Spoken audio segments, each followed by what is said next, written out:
right. Well, hell yeah, we're live. How come I can't get this to zoom in, though? That is the question. Am I already zoomed in? No, I'm not. That sucks. All right, let's see. Let's get some. Let's try to get some people in here to say hello. It is a beautiful, beautiful Sunday morning, and I am very happy to be with you. My name is Ethan Van Sciver. Welcome to Comic Artist Pro Secrets. All right, let me check this. Here's my channel. Oh, people are working hard today. This is great. Yeah, I always look and see what other people's videos are, and it is pretty awesome. Let's see. Elio Maxo says, "I'll give you money if you say hi to me." Well, hi, Elio Maxo. All right, thank you. Yeah, this is my PayPal address. Just kidding. Welcome. Hi, everyone. I say hi to you anyway. I say hi to everyone that I see. Christopher Gebhardt says, "Good morning from North Carolina, Uncle Ethan." Well, hi. Hello to North Carolina. I used to live in North Carolina. Isabel Brokaw says, "My never-ending search for a CyberFrog comic continues." It's not easy at this point. I mean, I feel like there was a limited supply to begin with, and basically, yeah, now they're all gone. They've been bought up. Good morning. Good morning. Yeah, this is great. CyberFrog is doing magnificently. The link to the Indiegogo is in the description. Basically, all we need to do right now to break 170,000 is make $215. That's like selling maybe like five, I don't know, 8 comics. I don't really know. Oh, look, I got $1.99. Thank you very much, Aleo Maxo. I appreciate you. Good as your word. $2 for a hello. That is money well spent, and that is a hello well spent. So, CB4 Public Enemy Steel, dude, your CyberFrog artwork on Twitter was hot. I think I reposted it. I'll show it here for people to see. I mean, this is pretty phenomenal. One of the great things about this is just seeing other people drawing your own character, other artists, and CB4 Public Enemy Steel basically usually only responds to me with the same GIF over and over again, which I think is hilarious. But look at this. Oh, there, now it's zooming in. Look at his CyberFrog artwork. I mean, hot stuff. Good. I like the tongue coming out and everything. Beautiful work. Good anatomy here. Yeah, great job. And really, he stuck to the design very carefully. This is just, it's right on. It's terrific. So, great job. Looks like my guy. I would say one thing. I would say make that neck thicker. See the thin neck? Go ahead and draw that in there. I mean, his neck, think about the way a frog's neck is. They don't really have a neck. It's like, it's just kind of merges right into their back. So, it's great job. Terrific job. Thank you so much for doing that. And keep that fan art coming. When I see a piece of CyberFrog fan art, what do? I retweet it. I mean, that's what to do. Honestly, people need to see this stuff. Where did the plug go to this? Oh, here it is. I just pulled it out, and then just to show that, I got 28 iPads. It's too many. It might be too many iPads. Let's see here. Hi, Skyver. Did you ever get that pedicure? Asks Magonis for $2. No, I haven't. I haven't had time. I keep meaning to, and I just have not honestly gotten out to get a pedicure. I would love to see the look on Andrea's face if I told her, hey, we're heading out to get a pedicure today. She would probably have a look of bemusement or annoyance. The kids are all over the house. We had a sleepover last night with one of Kaylee's friends, so the house is full of kids, and there's not a lot of time to to do things like get a pedicure. Itty Bitty Titty Committee shows up with £4.99. I have been enjoying a Sunday in the UK, waiting for the notification for your live stream. I think I have an addiction. Well, that's the kind of addiction that we want you to have. I mean, it's a good thing. I do appreciate you. Let's see. Ryan Lady Gaga says, "Stop comparing Ethan to God, guys. God's not that good as an artist." I don't know that. I think God's a pretty good artist. I think. Look, I don't want to be compared to God at all. I do think I'm probably better at drawing CyberFrog than God. Probably better at drawing CyberFrog, but that's it. I mean, everybody has to have a specialty. That is mine. I will take on our Lord and Savior anytime that he wants to go up against me at drawing CyberFrog. Yeah, looking moist today, says Damp Stew. I don't feel moist. I feel like I'm, I got a nice shower, but I toweled off and I got deodorant and everything. I'm fresh. I wouldn't say I'm moist at all. Let's see. Yeah, good afternoon from the UK, Uncle Ethan, says John Beck. I wish I were over there. I would like to be in the UK and check it out over there. The Kickstarter is gone, says Super Nib. Yeah, they took it down. Kickstarter actually, okay, so here's the story behind that. All of a sudden, out of the blue, somebody posted a Kickstarter that was a complete mirror duplicate of my campaign. And I don't know why it happened. I'm not sure. I immediately blamed SJWs and comics because they don't stop. I mean, the SJWs and comics are out to just destroy everything that anyone who is conservative or right leaning does. I see these people. I get lots of messages from people who send me uh pics, like what are they called, screenshots of these stupid weirdos like colluding and getting very upset. By the way, they are extremely upset about this campaign. They're just like, oh my god, it's like, yeah, listen guys, just do it yourselves. I'm not stopping you. I'm in no way stopping you. Go and do your own campaign and talk to your fans, and you don't have to be envious. Like the world, when I saw diversity in comics make $250,000, over $250,000 on his Jawbreakers Indiegogo campaign, you know what I felt in my heart? I felt awe. I was impressed with him and I was happy for him. And I thought, wow, maybe comics aren't dead. Maybe what he says is correct.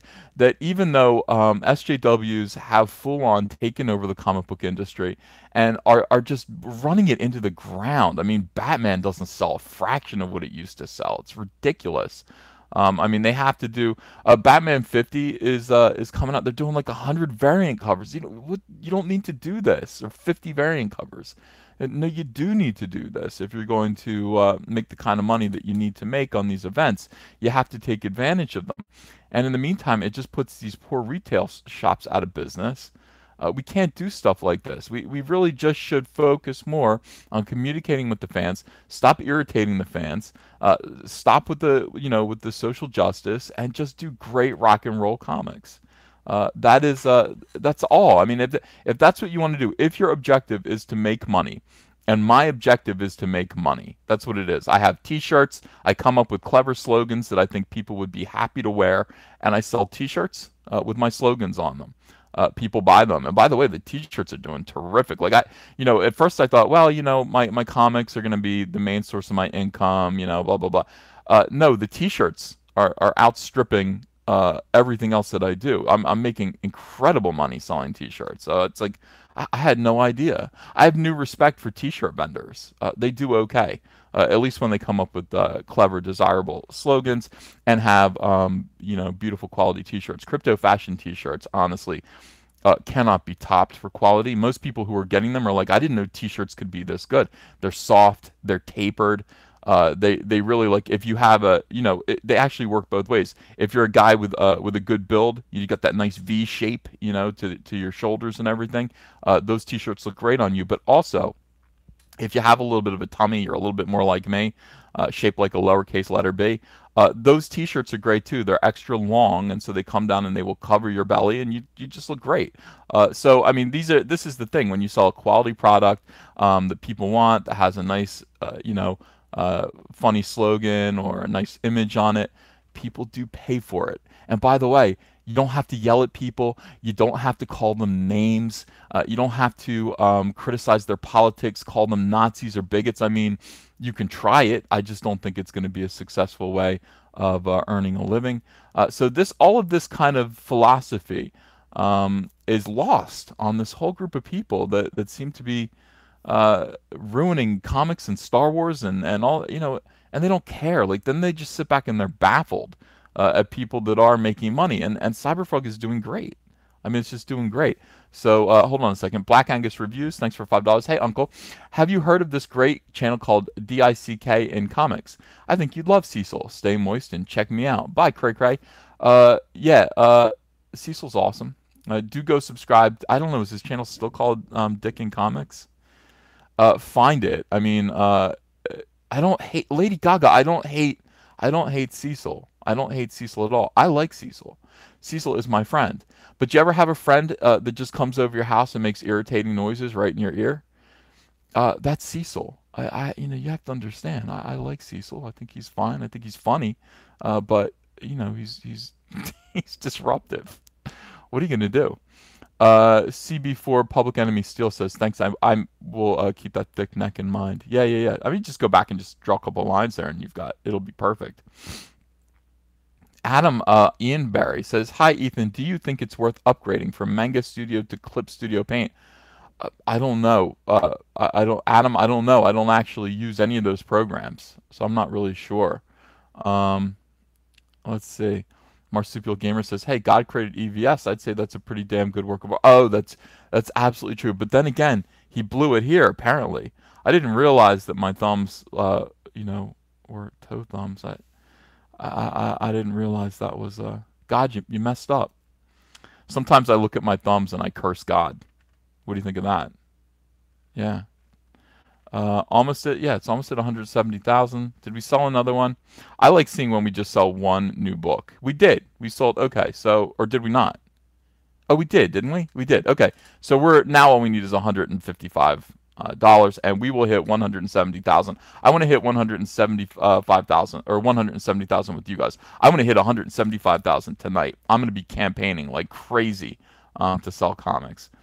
SJWs can't comprehend your success, says Aljam Fry. I don't, and I don't get it. I mean, just again, guys, it's pretty clear. It's pretty clear what I'm doing. Garrett Townsend says, Van Skyver. Hi. Did I miss something? Are you trying to get my attention? SJW is a type of STD. Well, it's a cancer. That is definitely true. Livin's Flame says, Ethan, what do you think of the new social justice Vertigo?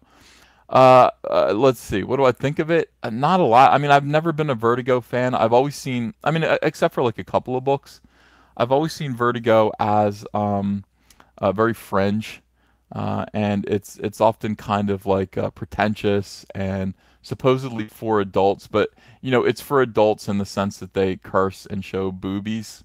But most of it, most of these people, I don't know, whatever. It's fine. Will it succeed? Vertigo books don't sell very well, and not in this market anyway. I mean, not in this market. And by the way, if you want to hire what's her name, Gamergate, good luck to you. Good luck selling those.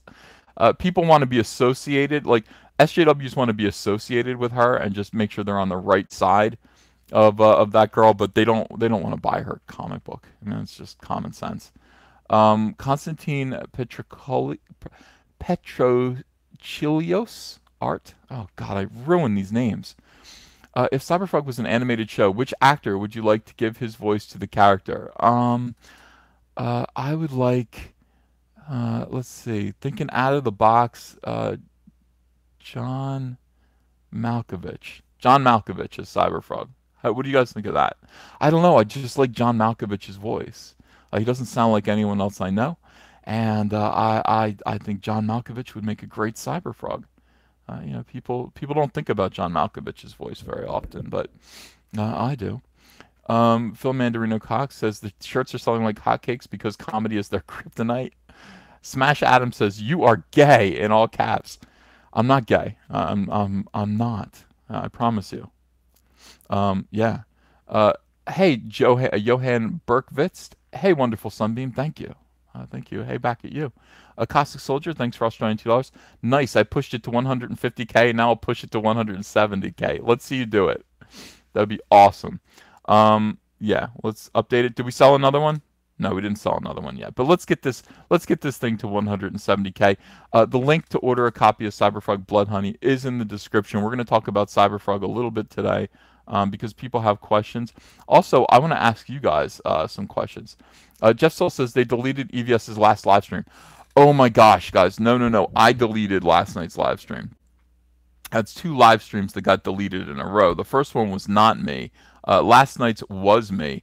I accidentally doxed myself. I showed my telephone number on the screen. And then I went, you know what? Like I told you guys while it happened, I was like, you guys can call me if you want. I don't really answer the phone anyway.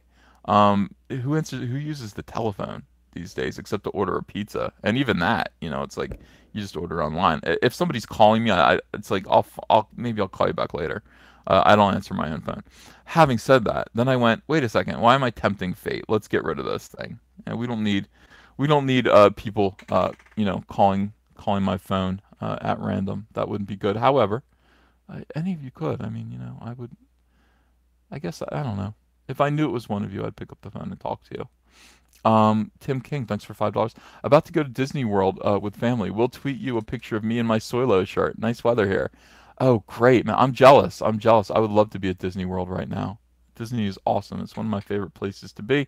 Um, Mostly because the people who are running Disney aren't actually there. Tabletop Joe says, F Moose, you're the man, Uncle Ethan. Thank you very much. Yes, F Moose, F Moose. Honer Tim says, Jeff Goldblum for CyberFrog. Jeff Goldblum as CyberFrog, that wouldn't be bad. Actually, yeah, that would be pretty good. Living Flame says, I look forward to the Vertigo roast. Well, I won't be doing them. I don't roast comics. I don't really talk about other people's comics. But everyone else will. The entire Comicsgate community is salivating for that. I'm sure they will make terrific videos out of that. I mean, I've got people. I said this on my Twitter today. I was like, I woke up to a ton of like weirdo articles from Scott Mendelson. Again, Scott Mendelson has a bee in his bonnet. I looked at his picture again today, and I realized, on his byline, when he writes a Forbes article, making fun of not making fun of, angry at Star Wars fans. It's not even funny. Like, it's depressing and sad and weird. But it's like his byline photograph. He looks like the dude in Full Metal Jacket right before he pulls the trigger on himself. I mean, that leer on his face, that creepy look. I'm just like, God, get this guy medicated. Get him out of Forbes.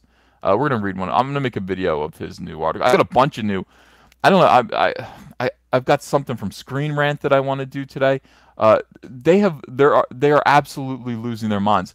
I honestly didn't expect this to happen. I didn't know that Solo was going to cause this kind of a reaction. I mean, it's almost like what is it like? It's like we've stepped on a bunch of snakes and they've all flipped out. It's like you turn over a rock and, like, you've been saying underneath that rock there are a bunch of disgusting cockroaches, a bunch of them. And, you just have to flip open the rock and then they kind of all scatter everywhere and act nuts.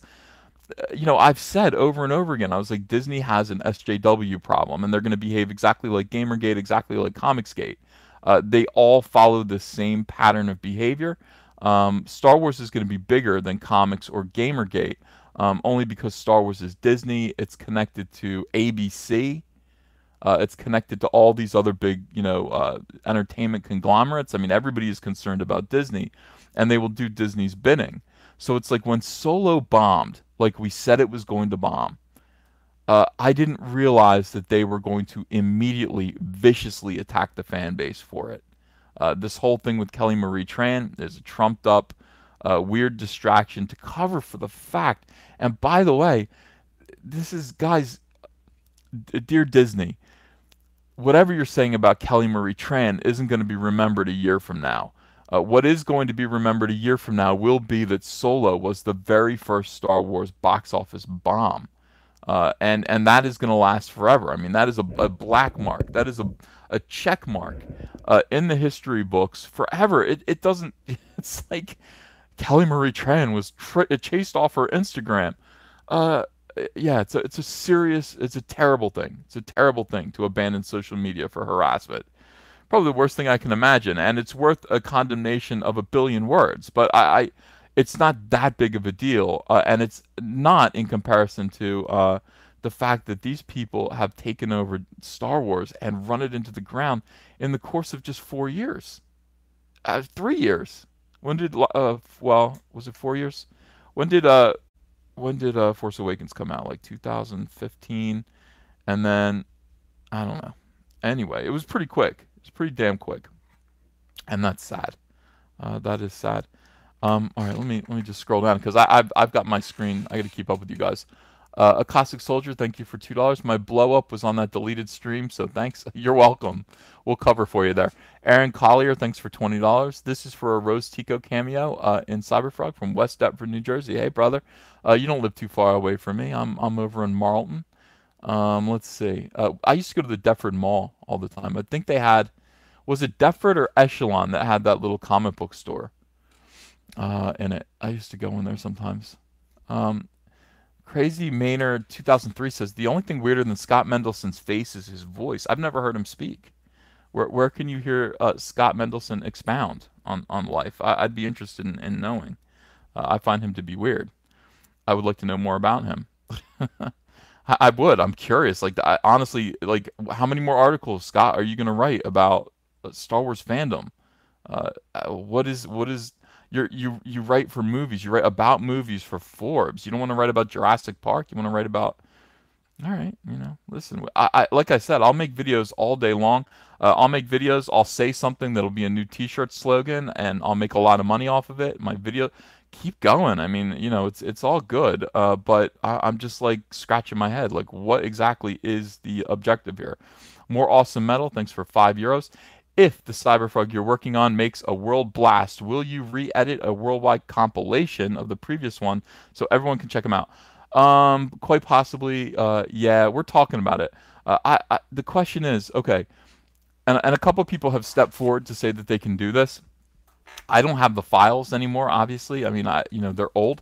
I would need to have somebody go through, rescan all of the books, okay, and then clean them up. I don't even know, drop out the color and have them recolored. I don't know how to do it. I really don't. Somebody might.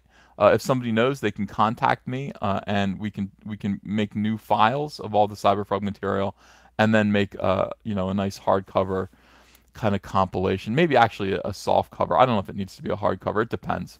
Will we crowdfund it? I mean, maybe. I'd rather just solicit it. I'd rather give it to a publisher and have them do all the work. Frankly, it's obvious at this point. It does need to happen. Humphrey Bear says, "How do SJWs get their way? They intimidate people. They call people names. They are relentless. They'll ruin reputations. That's what they do. Really nasty pieces of work. It's one thing to be a left winger and have those ideals. That's fine. It's another thing to be an SJW. More awesome metal. Okay, so thank you. I appreciate that. A Slayer named Buffy. Thank you very much for $9.99. Do appreciate you. Good morning, EVS. Thanks for explaining last night's missing video. I thought you may have gotten hacked again. Solo, it's losing more than 80 million, right? It seems more like 150 to 300 million. I don't know. I don't know at this point. And the reason why I don't know is because they have not released to the public what Ron Howard spent to finish the film.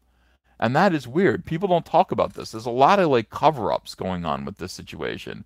We do know that Lord and Miller spent 250 million. That was their budget to get as far as they did, and they finished, according to some reports, 85% of the movie. They were making it a goof. And by the way, they spent money quickly. Like they apparently they did like 30 retakes of one scene. Just letting Alden, Third Ehrenreich, go through different versions of the lines, changing and reinterpreting the script, and doing whatever they were doing. And then, suddenly Kathleen Kennedy comes in and goes, "What the hell is this? What are you doing?" They're like, "Well, we're making it funny.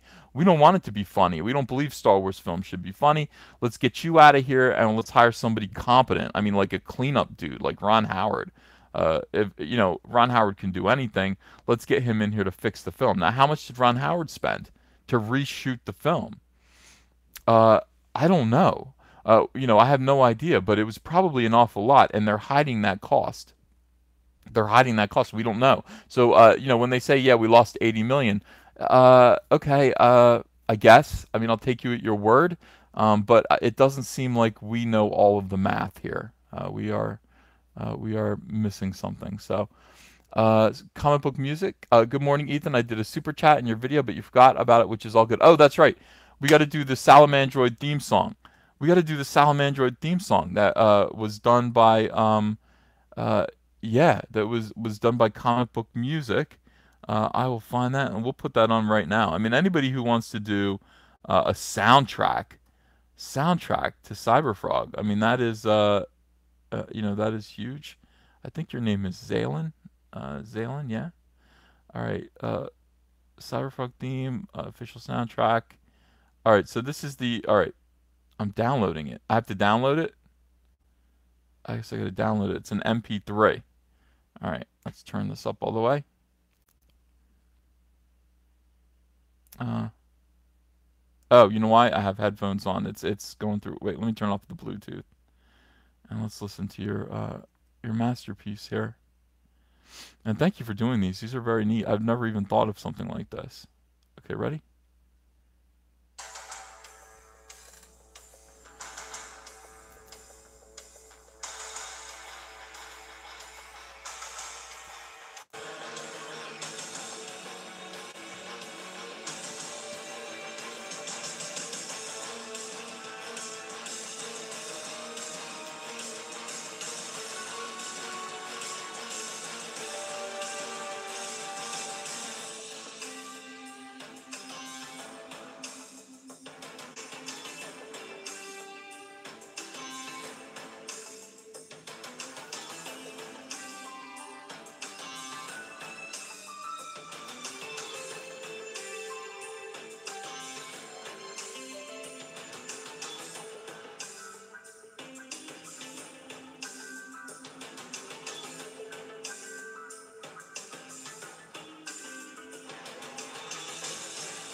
That was beautiful. Absolutely incredible. That's Salamandroid, a Cyberfrog's best friend theme from Zalen Talus.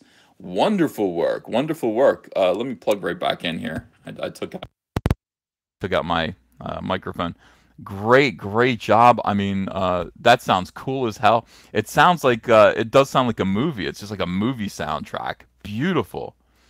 Absolutely beautiful. Thank you. We're gonna stay in touch, Zalen. You understand? We're definitely gonna have to stay in touch. It is important that we do. We're almost at 1,700. We almost. Oh, we did. No, we did. We broke 170,000. Wow, unbelievable. Thank you, everyone. We are at $170,000 now. That is gigantic. Let everyone know. Let everyone. Oh man, the chat is flying now. F and Craig, thanks for $2. Good morning, EBS. Good morning to you, and thank you. Tim King, thank you for $5. Kelly Marie Tran is attractive, but they made her look like every ugly feminist out there in The Last Jedi. Oh, it's true. It is true. I don't know why they do that. I don't know what the uglification of feminism is, but they didn't need to do that to that beautiful woman. A Caustic Soldier, $2. That says, there you go, 170K. Hey, thank you very much. Appreciate you. If you did that, that is gigantic. Absolutely love you guys. Alfred McKay, thanks for Canadian $10. Hello, Uncle Ethan. Do you realize Mark Hamill got a better action role in Jay and Silent Bob opposed to The Last Jedi, the last movie? By the way, please check your private Facebook message. You rock, party on, dude. Okay, I'll do that when I'm done the chat, Alfred. I'm sure it might be personal. Let's see. Scrolling down. Duke Nukem. People really love the music. They absolutely love it. Oh, people are excited about 170,000. We want to let people know on Twitter, obviously. Go on Twitter. Brag about it. By the way, yeah, this drives them nuts. It really does. It drives SJWs crazy. They're like, what is going on? How does it... It's pretty easy. You create a cool project. And by the way, this isn't some weirdo, personal journey story of being a loser. It's an exciting comic book. We need to get back to this. We need to get back to the way comics used to be. I put up new art. Obviously, here's the rebirth of CyberFrog piece. I finally figured out how to do this. I was like, why can't I upload artwork here? Well, because it was taking, like, you press the button, like, to upload, and then nothing happens, and you just sit there and wait for about 30 seconds, and then it uploads. I was, like, hitting the button like this. Why don't I see a little circle spinning or anything? Finally, your Uncle Ethan's impatient. So anyway, I did. I uploaded this. Here's the T-shirt design. Here is the Moose Bauman colored CyberFrog piece. Let's give Moose a look. Well, I paid for it. I paid for it. I might as well use it, right? I mean, for goodness sakes. I gave him a lot of money for this. The Pee-wee, thanks for $1.99. Morning, EVS. Good morning to you. Nobody's told me I look pretty jacked today. That's not great. Almost 3,000 backers. Really? Let me look at that. Yeah, 29.19. Oh, how do we get to 3,000 backers? That means 3,000 copies sold essentially. I mean, it means 3,000 copies sold pretty much. So let's see, scrolling down. Oh, this is the new thing. This is the new piece that I put up. I've been working on this kind of for a while I'm campaigning. I think this is going to be a poster, guys. I think this is definitely going to be a poster. So this is Salamandroid, and walking around with CyberFrog, and CyberFrog's just like they just set a whole hive on fire. Salamandroid's got a bee. He's got one of the alien wasps like stuck to his shoulder fins, and he's carrying another one and kind of crushing it in his fist. It stung him in the arm, as you can see. It needs coloring. Kyle's got it right now, so I'm gonna replace this. Kyle, the thing about Kyle is he's just like, boom, I'll have this tomorrow. Tomorrow night. It is kind of it's a bigger piece to color, but I'll have it tomorrow night and I'll post it for you as soon as it's done. Kyle is like that. Kyle gets stuff done and it always looks great. Hold on a second. Let me turn this down. I'm gonna have to get a new iPad here because this one above me that I was just using just keeps crashing. I don't know why it does that. It just crashes. Yeah, so Kyle's gonna kick this thing's ass. Just fire everywhere. Covered in bee guts. Like poor CyberFrog. 2 stingers in him. One little fragment of a stinger here, and then one whole broken off stinger, right in his like shoulder, right in his heart. Actually, that's worrisome. That is worrisome. But yeah, so I'm gonna start uploading a lot more artwork. Here's the Salamandroid piece. This is the first Salamandroid kind of redesign that I did. And the thing about Salamandroid is, and I was thinking about this last night. I was like, Salamandroid has little legs and big, like long arms because he's built like a Komodo dragon. Like he mostly walks on his, front and his arms. He walks like almost like a monkey kind of, but more like a Komodo dragon. He's bent at the elbows. He can stand up, but he's better off running, like moving fast when he's on all fours because his legs are so short. And CyberFrog is the opposite. He's got long legs that actually extend when he jumps. I mean, when CyberFrog jumps, his legs kind of will actually stretch out like this. It's like they're just, they allow him to jump further. They're kind of elastic. I mean, they're not that long, but they get longer. He's tall and skinny. He's got like super long legs and just regularly proportioned arms. So I just think they look cool together. The fact that they're proportioned so differently. Yeah, and Salamandroid just takes these stingers. I mean, he just takes it, and it doesn't even hurt him anymore. It's gonna be so fun to watch these guys just bulldoze through these wasps. Yeah, it's gonna be amazing. I can't wait. I can't wait. I want this book out now. It's like I always think it's like I wish I could just read my own book like for the first time. I mean, not to compare myself to the Beatles. But let me compare myself to the Beatles. No, Paul McCartney once said, I always wondered what it was like to get a Beatles album and just listen to it. Because it's like when you are the person who's slaving away at this, it's like you don't know what it's like to actually just get it and have it wash over you. You know every single angle, every little like detail that you slaved over. It doesn't. You're too close to it. But to actually get your own book, like I wish I could jump to the future and read it and just see if I like it. I think that'd be cool. There is a CyberFrog origin story. I've done it a bunch of times, so we're gonna talk about CyberFrog here. I'm gonna live stream for a little while. All right, hold on a second. Let me check some super chats before we get into this. Yeah. I just feel like talking today. Jimmy Russell, thanks for £2 donation. I appreciate that. A Cossack Soldier, thanks for $2. Moose's hollow discs are better. Can the new guy copy? Yeah, I can show that to Kyle if I want to, and Kyle will, Kyle. Kyle can do anything. I mean, really. So if I just say do this, he'll do it. You know, it's no problem. Tim King, thanks for $5. Idea for a shirt to promote your channel. Put your YouTube link on the shirt with "This better not be porn" under. What do you think? Everybody wants a "This better not be porn" shirt. I think it would have to be like a toe thumb about to hit a link and then say "This better not be porn." I wonder if that shirt would actually sell as much as people seem to want it. I can't be sure. Like I'm always hesitant to make a shirt because I'm like people might just be pulling my leg about wanting to buy that. However, the Fandom Menace did really well. Go Get Daddy's Belt was another one that you guys wanted, and that is doing amazingly.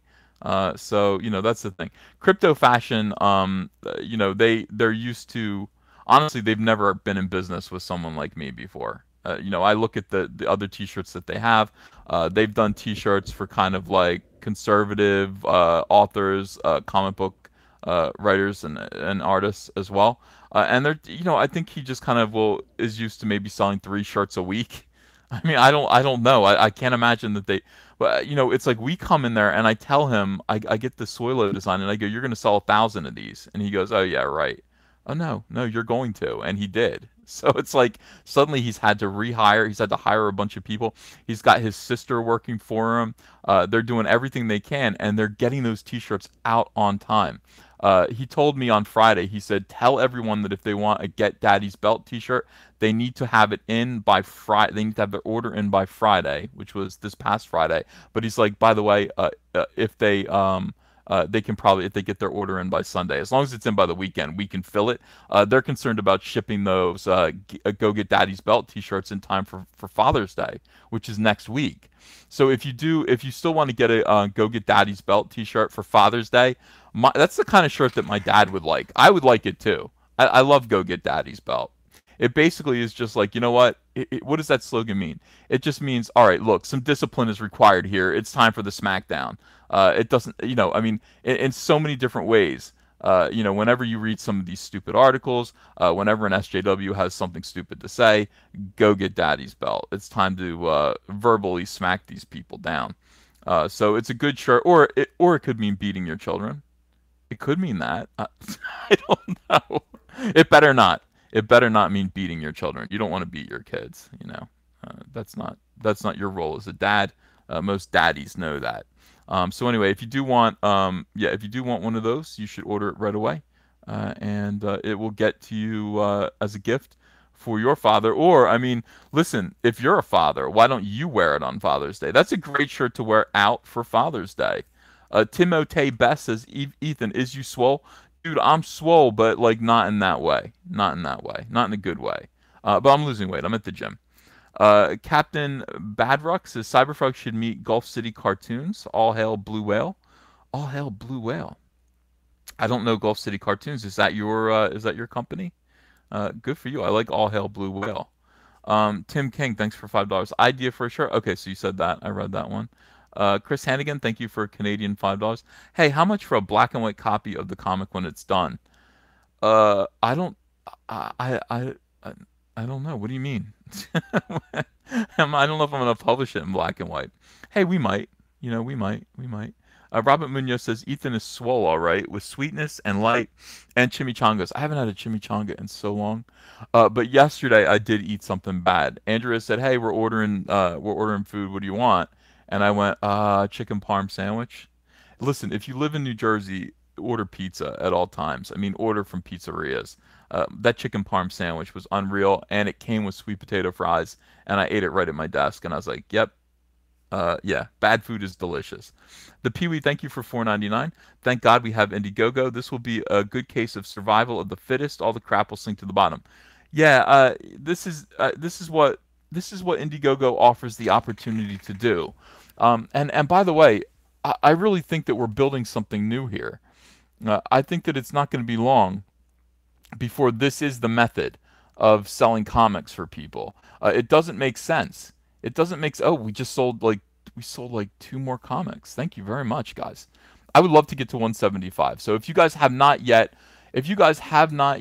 purchased a copy of CyberFrog Blood Honey, We've got 902 people in here. If you haven't yet purchased a copy, now's the time. If you can spare 25 bucks, you can get a copy signed of CyberFrog Blood Honey. It's going to be gorgeous.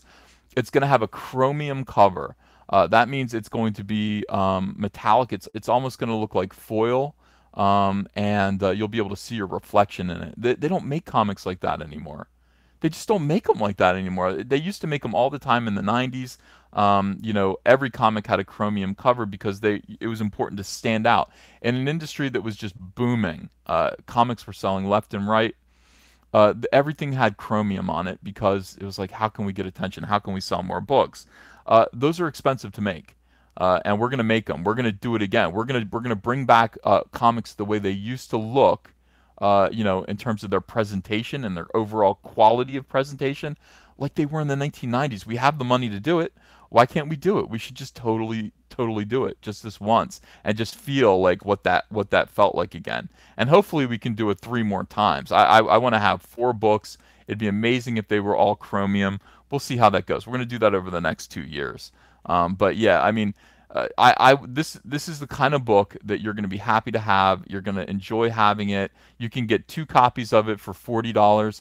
You can get a copy of this book and the prequel Ashcan, which was going to be in black and white, but now it is going to be in color, by Kyle Ritter. He's going to color it. All new material. It's going to be like a missing CyberFrog story from the 90s that I'm actually working on that right now before I even begin Blood Honey. It's going to be the story of how the world ended, how it all happened, why we are now in the year 2018, and the world is gone. The world has been taken over by wasps, and just a few people survive. Now, here's the thing. I'll tell you some details about this now that I don't think I've talked about yet.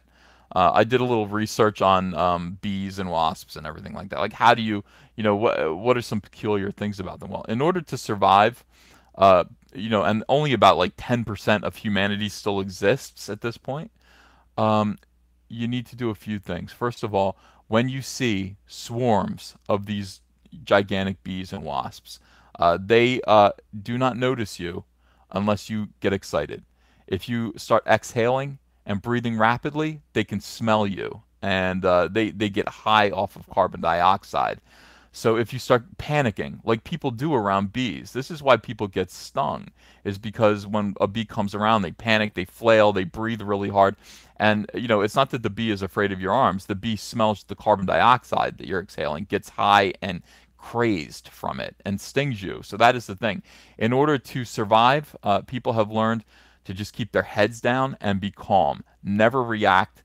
Do not get excited. Do not panic. If you panic, more of them will come. So you have to just kind of walk along, do your business. The other thing is they are colorblind to the color red. They can't see red. So people who want to survive, humans that want to survive and still walk around and do their things, they wear red cloaks and they paint their faces with red paint, and they try to stay calm. And that is the only way that you can coexist with these wasps. And that is taking a chance. These aliens, they still might get you, but you're going to be safer. You're going to be safest, and the likelihood of you being taken, and what they do to you is first they kind of attack you, and they stick a proboscis. They pollinate you. They change the chemical makeup of your blood inside you into honey. And it takes 3 days for your blood to completely turn chemically into this honey-like substance. And so, if a bee attacks you, it's actually kind of like being bitten by a zombie. You're okay for a little while until the zombie bite kills you, and then you become a zombie too. So the bees, these aliens will come at you. They'll stick their proboscis in you. They'll pollinate you. They'll change your blood into honey. And it takes 3 days. So at first, you're walking around with your loved one who was attacked, and they're acting normal. They're just freaked out. On day 2, after having been attacked by one of these aliens, they're saying weird things to you. They're acting funny. They're a little bit off. You know what I mean? They're not quite themselves, and you realize they are. The honey is going to their brains, and then by day 3. Honey just starts to leak from their eye sockets, from their noses, from their mouths, and they just fall over dead. And once they do that, the bees will come and claim you, and they will chew up your body. They take the honey, and they chew up what's left of you, your bones, your skin, and they basically dry it out and make it into. They mix it with their saliva and make it into paper. That they build their hives out of. So when you see Manhattan, you're going to see a shot of Manhattan now, after the aliens have come, and it's papered over. Picture like the Twin Towers with a huge, gigantic nest kind of built in between the two towers now, where the Queen lives. The Statue of Liberty with just little segmented, little pupa hives all over it. You know, it's all made from human flesh. It's all made from human flesh. The honey is the fuel for its food. It's how they feed their army. And this is the thing. So most people have already been taken. Like 90% of humanity has been taken. Still, these aliens are careful not to over harvest humanity. And they're, they're letting people walk around. But if you want to go out, there's going to be one scene where Heather Swain, Heather Swain is now 38 years old, and she has a kid. She has a kid. Where did the father of the child go? We'll find out. But it's just her and him now. This little boy who's about 13 years old, and you see her just kind of like saying, "Okay, honey," and she's painting his face red. So you see her fingers like touch his cheeks, touch his forehead, touch his nose, and just paint his face red. Put on the cloak, this like kind of like Little Red Riding Hood kind of cloak, and say, "No, you remember, stay calm, stay calm." And he's like, "Yes, mom. Yes, mom." And he goes out there, and he's out there trying to gather food. He goes to a 7-Eleven. He's found a 7-Eleven on his way to pick apples. And he goes in there to get batteries for his video game. And batteries are a prized thing now. There is no power anymore. If you can find Duracell batteries that still work, you can play video games. That is what this kid is out to. That's what life is like now. Just pushing westward, pushing away from where the aliens landed and are colonizing, which is right in the heart of Manhattan. And they're in Pennsylvania now, and just trying to move on foot westward. You cannot get into a car. You can't drive. They will find you. You have to stay on foot. You have to stay calm, and you have to dress in red. That is that is the thing. Mojo Hook Barb says, "If there's no power, how are we going to listen to EVS? Oh, I'm dead. Listen, take me first. I don't want to live through this." So that's the whole thing. So when CyberFrog emerges right in the center of his house. Like his apartment building was in North Jersey. It's just a burned out old husk of a building, just right over the river from New York City, right over the back. And he comes out, and he's been sleeping down there underneath it for 20 years. And when he comes out, you just see those kind of octagon, they're hexagons actually, these hexagonal shapes. With little squirming, maggots, pupa of these aliens. And they're outside of his windows. They're everywhere. He sees a bucket of chicken that's been sitting there for 20 years. It's like, that's what happened. And so we're going to see the origin story. You'll find out, all about the little bucket of chicken. You'll find out exactly how it happened, why he ended up under his building and sleeping for 20 years. That's all in the prequel. That is all in CyberFrog 1998. So if you pledge at the $50 tier, you're going to get that little mini comic ashcan too. It's 16, might be 20 pages. I don't even know yet, but it's going to be at least 16 pages of story and art in that prequel that'll tell you what happened in 1998. Let's see if anybody bid. Let's see if we got any new books sold. Oh, we did. We sold a couple. Thank you very much, guys. Appreciate you. So that is the key. Heather Swain is CyberFrog's friend. She's the only person who's ever been nice to CyberFrog. And you can see their old relationship. This is let me just flip this way. Let's look at some old CyberFrog comics. This is the Salamandroid zine. This is from like 1997, I think. This right here, this little girl's Rebecca. CyberFrog, or I'm sorry, Salamandroid, is CyberFrog's little brother, which is kind of cute because he's also 4 times the height of CyberFrog. He's a hulking, gigantic creature. How are they brothers? People ask. Well, because the um, the infant, the unborn fetus, the alien fetus that was sent to Earth in the spacecraft that was meant to just be Cyberfrog was a twin. They didn't realize that. It was a twin, and Cyberfrog was born and kind of left, and then the other half, the other portion of this fetus came in contact with a salamander and became Salamandroid. I like that you can see the shadows of my hands gesticulating here. That's good. It's good for drama.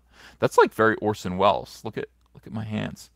Um, and became Salamandroid. They didn't even know about each other for the longest time. They didn't know about each other. But in this book, here's Heather Swain, age 18 years old.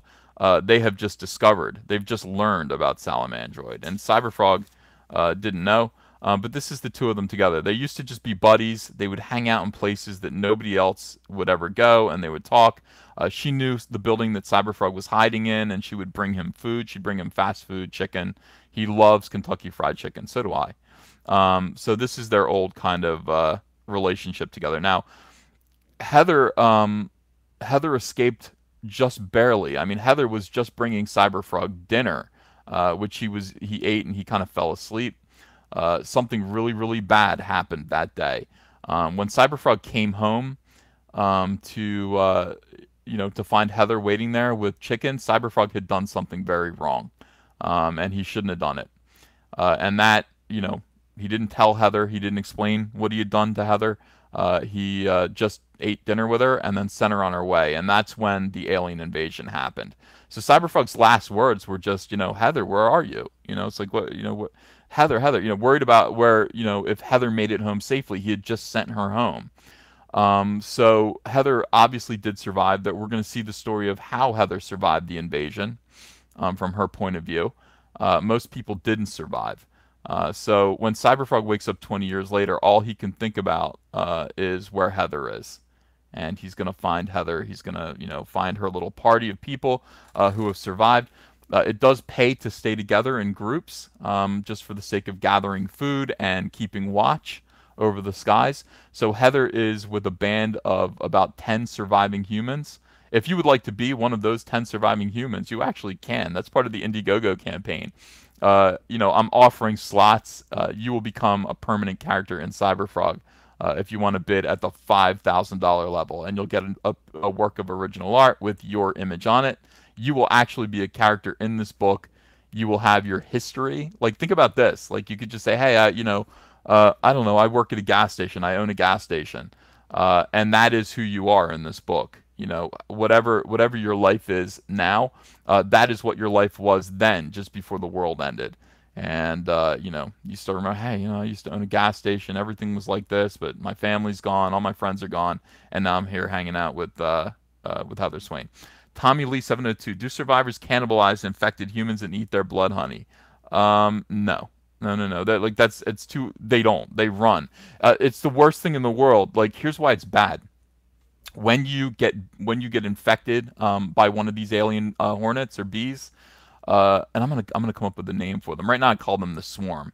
But when you get infected by the swarm, the problem is you have 3 days until you die, and when you die, you know that they're all coming to get you. They remember where you are. They can track you. They can smell you. They mostly work. Their visual sense is impaired by the fact that they can't see red. But they can smell you, and they certainly do smell the honey when you're dead, and that means they're all going to come get you.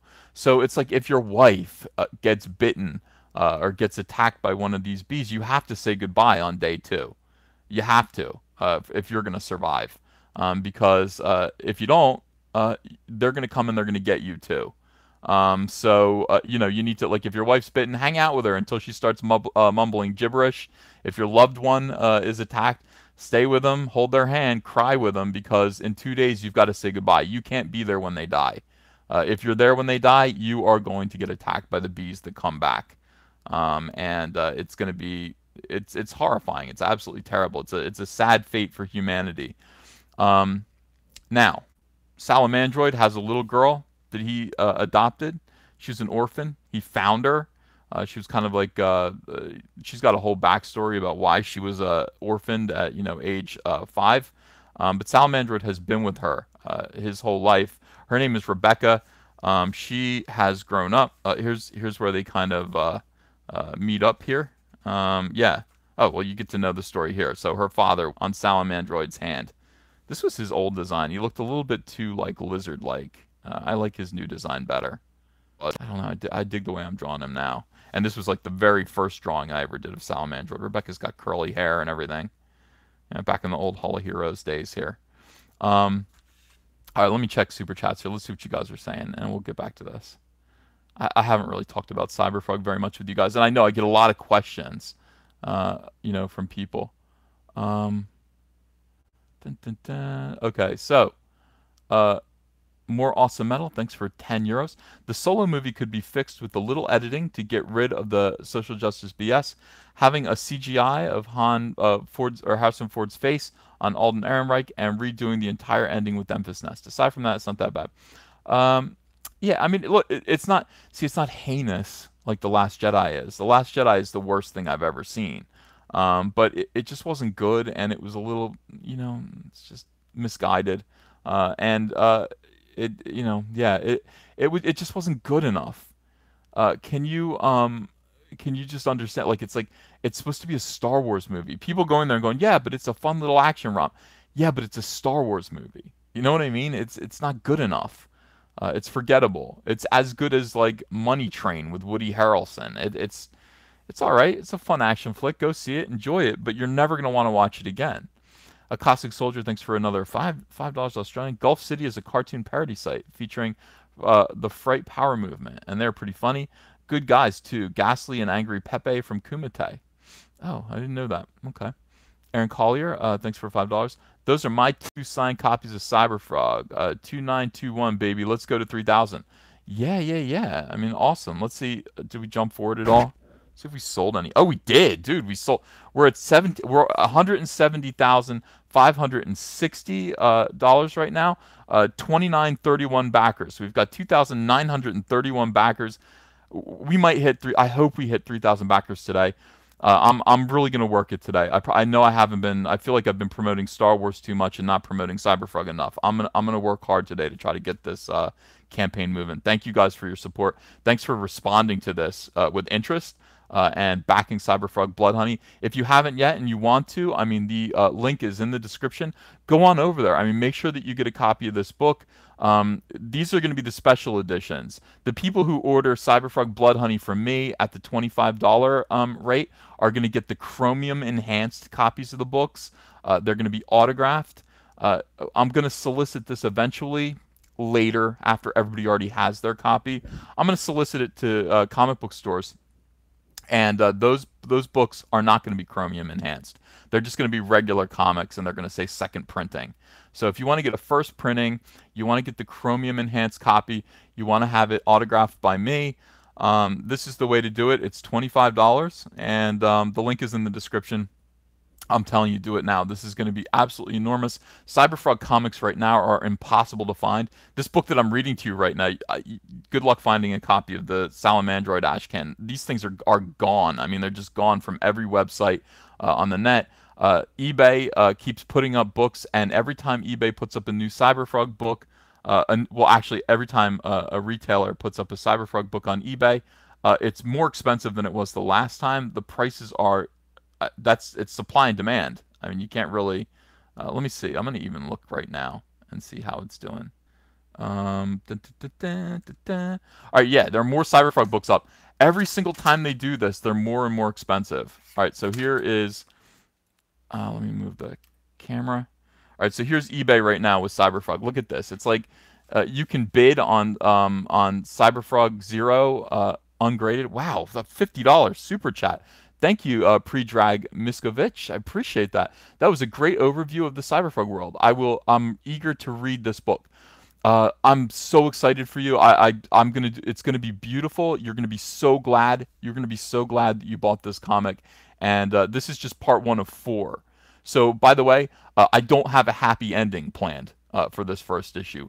at all. At all. It's going to end in a very bad way. It's going to be very bleak. And it's going to be, whew, I'm so excited about it. This is a new kind of zombie book. It's a brand new kind of zombie book. Black Void of Space, thank you for PLMN25. Will there be time travel at the end of the series to reset the timeline and make room for our new stories taking place in our timeline 2018? No. No time travel, no cheap excuse. This is an ongoing world. The world ended as we knew it in 1998. It just did. And this is the new world. I don't believe in time travel. Everything that happened in this comic, there are consequences. There are real dire consequences in this world. Should they all survive this at the end of this 4 issues, the world will proceed as it is. The story has integrity. It's not going to. I'm not going to cheat my way out.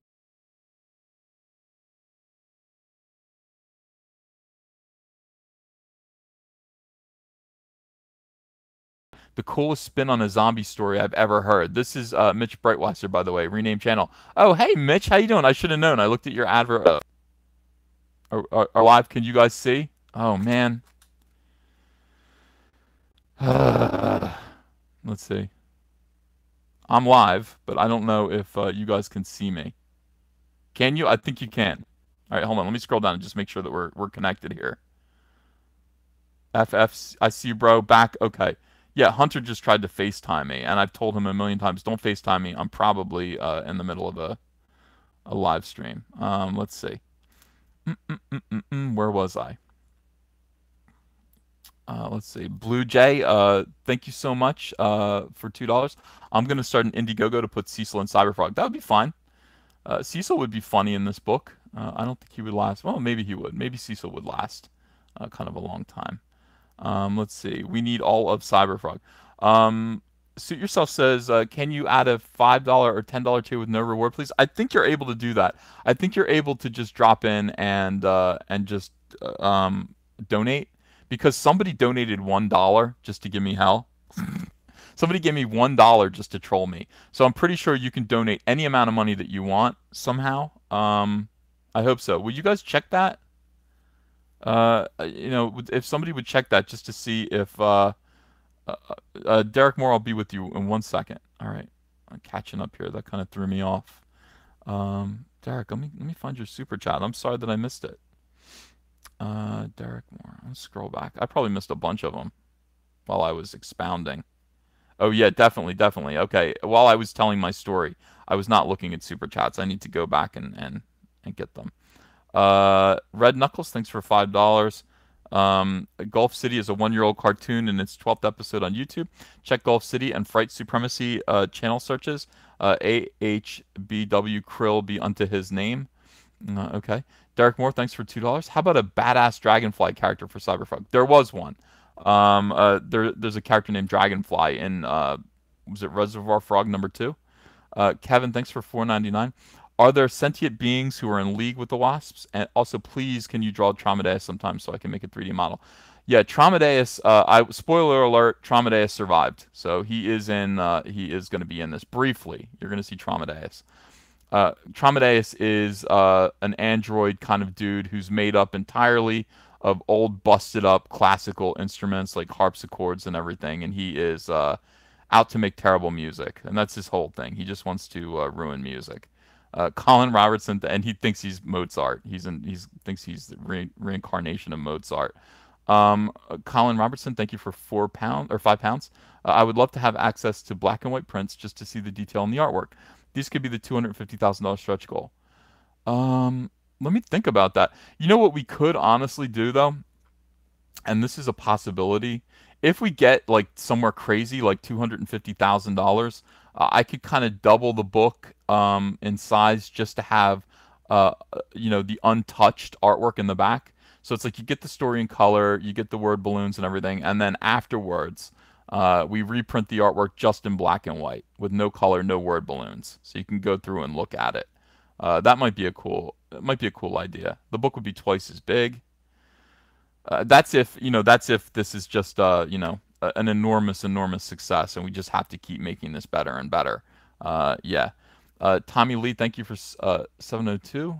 No, Tommy Lee 702. Thank you for $5. Do survivors? No, they don't cannibalize. Captain Blood of Kirby says you convinced me to upgrade to the $50 tier. Yeah, thank you so much. Horatius Cockles, thanks for Australian $5. Will Cyberpunk be fighting a variety of enemies?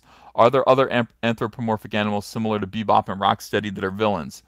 Um, he will not be fighting a variety of enemies because everyone who has survived from the old comic is united in fighting this current enemy. It's just that big of a deal.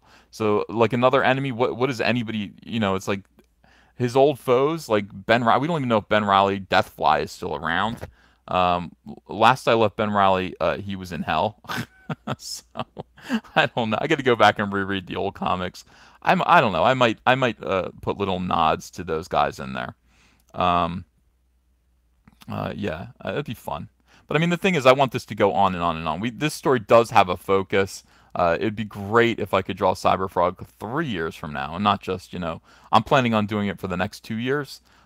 My schedule over the next 2 years is 48-page CyberFrog Blood Honey, 48-page CyberFrog Wrecked Planet. Oh wait, in between then. So 48-page CyberFrog Blood Honey, Rainbow Brute, 48-page one shot. 48-page CyberFrog Wrecked Planet, 48-page CyberFrog Grassroots, and then the fourth CyberFrog book. Tabletop Joe says, "How did you come up with CyberFrog, Uncle Ethan?" All right, so I was 19 years old, and I realized I had to get into comics because that was my goal. And I needed to start somewhere. I needed to start drawing comic book pages. And I didn't want to draw Wolverine or Spider-Man practice pages. That just seemed like a pointless thing. So I'm sitting there in my dad's office. My dad was an attorney. He made a room for me, a studio that I could draw in. And this girl that, I don't know, very, very strange, but there was this girl and she was really pretty, and I met her at the mall. She came to visit me all the time, left her boyfriend in the car, and then would come in and just like straddle me and make out with me and stuff. It was like, I was like, dude, what the hell? Yeah, I was 19 years old. I'm like, the word cuck didn't exist yet, but somebody was getting cucked. And she brought me, she's like, I just got back from Puerto Rico, and I brought you this gift. And it was like a little frog. It was a little porcelain frog. And it had Cyberfrog's face on it. And yeah, like she was distracting me from my work, guys. So I said, oh, cool. So I looked at this little frog. She's like, it's a coquille. I was like, oh, great. So I put it on my table and I looked at it, and I just thought about this frog going around just killing people. You're 19 years old. Like my sensibilities as a 19-year-old young man trying to get into comics, especially in the 1990s when comics were like grim and gritty.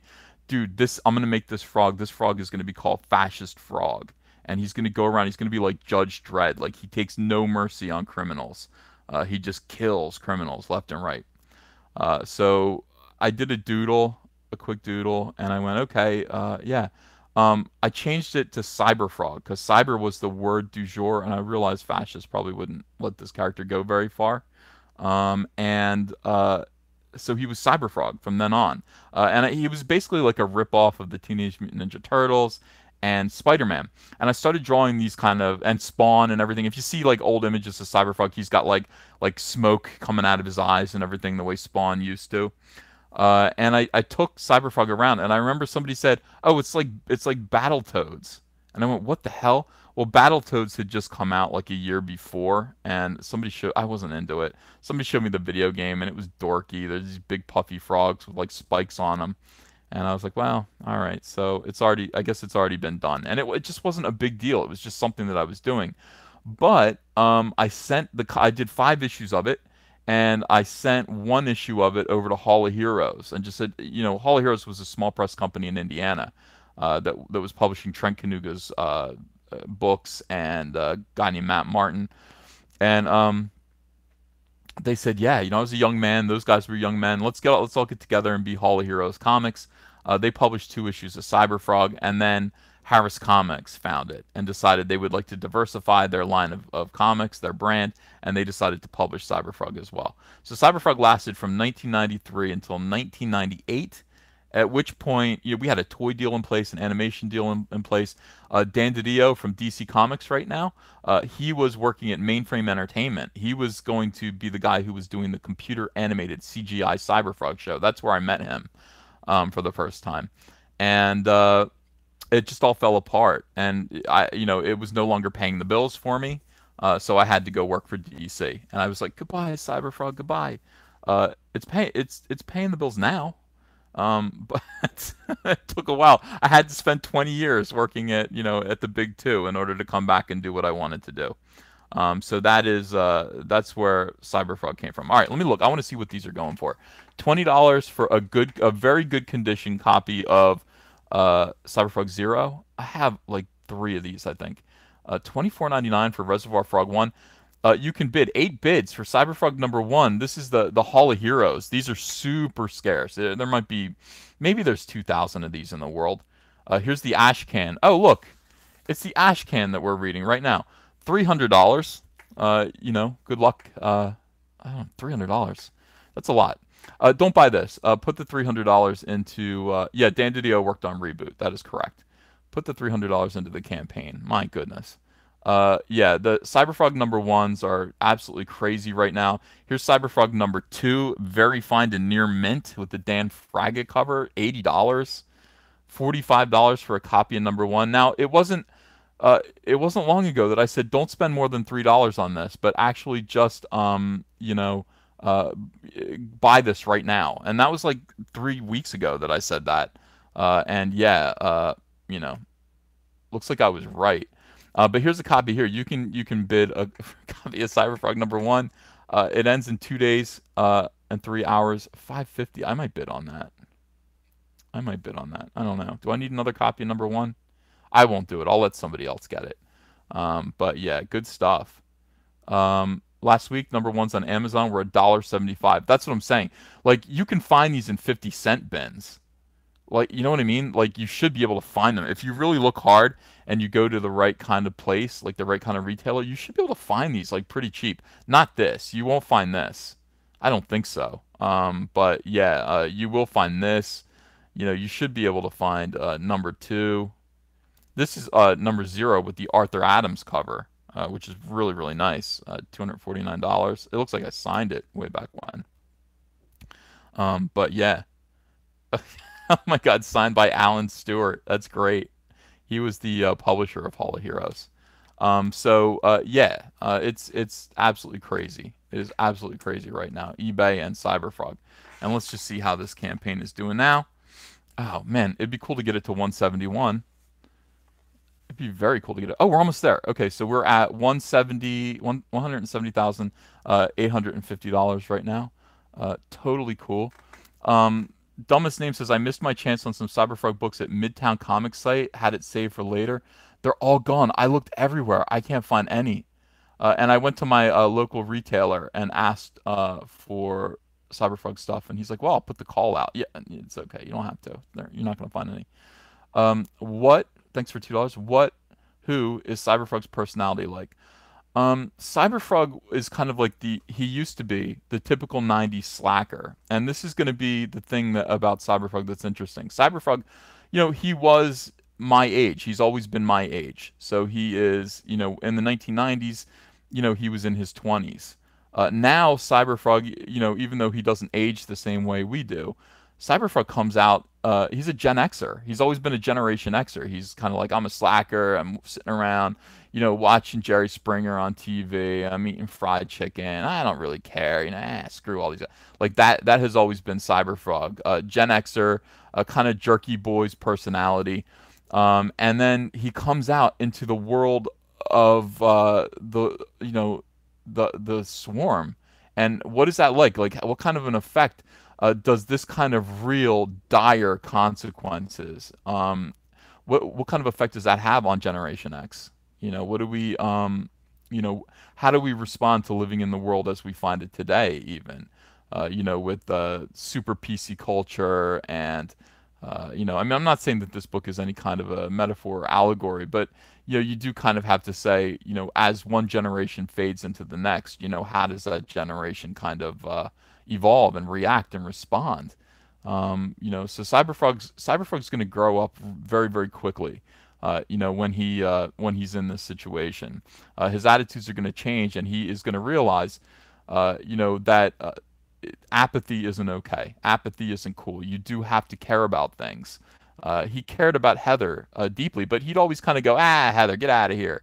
Like that was his whole thing before. He loved her very much, but he had this kind of like facade that was kind of built around the fact that he didn't turn out the way he was supposed to.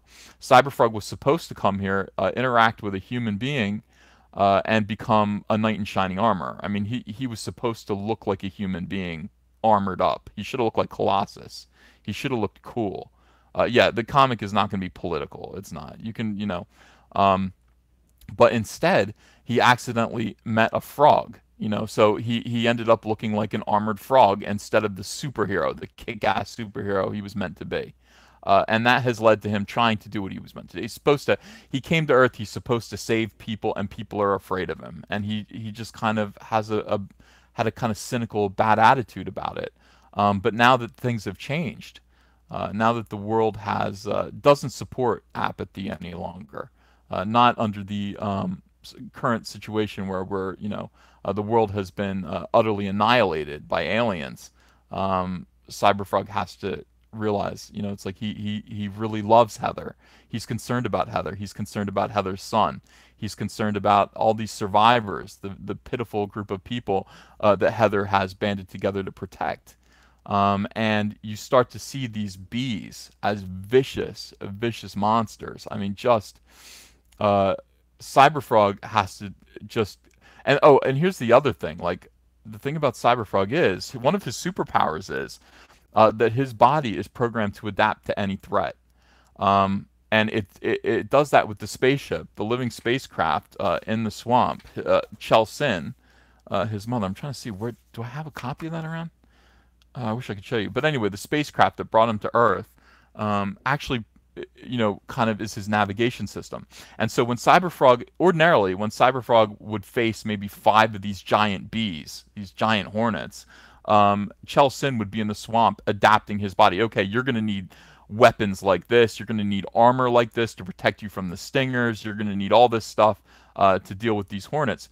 Well, Chelsin's offline, and he doesn't know why Chelsin isn't working. Chelsin is no longer sending him where he needs to go. He doesn't have his navigation system, and Chelsin is no longer adapting his body to deal with threats. So what he's got is what he's got. He's got his tongue, he's got his jumping ability, he's got super strength, but he cannot grow guns, he cannot grow armor, he cannot evolve to deal with any threat, and he's going to have to do it anyway. It's like when he sees 5 hornets, he's got to fight them with his bare hands. And that is something that, he never had to do before. He never really had to he would just grow guns and just blow them all away. He can't do that now. And these things are sick, incredibly tough. Cyberfrog can barely handle one of them at a time. You're going to see him take on one, and it's messy. It is a drop down, drag out. It is a terrible fight. So where is Salamandroid? Now, Salamandroid never lived with Cyberfrog. He only met Cyberfrog once before this. Cyberfrog's aware he has a brother and all of that. But they never really teamed up or anything in any real way. Salamandroid is on his own. We don't know where he is, but he's looking for Rebecca, and we don't know where Rebecca is. And Salamandroid is also trying to find out what happened to Chelsin because Salamandroid can't adapt. Salamandroid isn't getting feedback from the mothership either. So he's doing his own thing, and we'll see. We'll see what happens with all that. But it's going to be, I think the idea behind Cyberfrog at this point is so much about just kind of growing up as the world is changing. Like you really can no longer afford that kind of just careless apathy. You can't. And the problems have become so big that you need to take them seriously and attack them, with your bare hands, if it needs to be.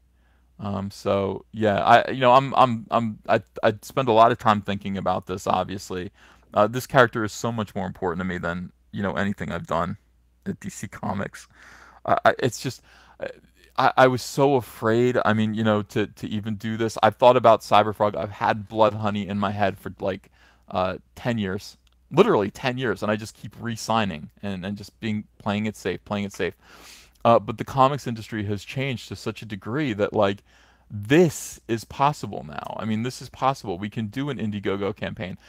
This book, I can spend 3 months drawing this comic book, and make it the way I want it to be, and get it out there, and it's actual art. It comes from my heart. It comes from my soul. It's not just me just drawing a script for someone that someone else wrote.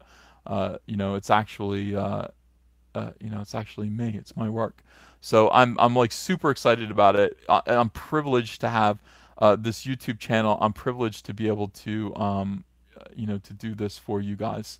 And yeah, I think it is going to be. I think it's going to be great. Chuck Miller says, "How many tons can Cyberfrog lift?" Like 4 tons.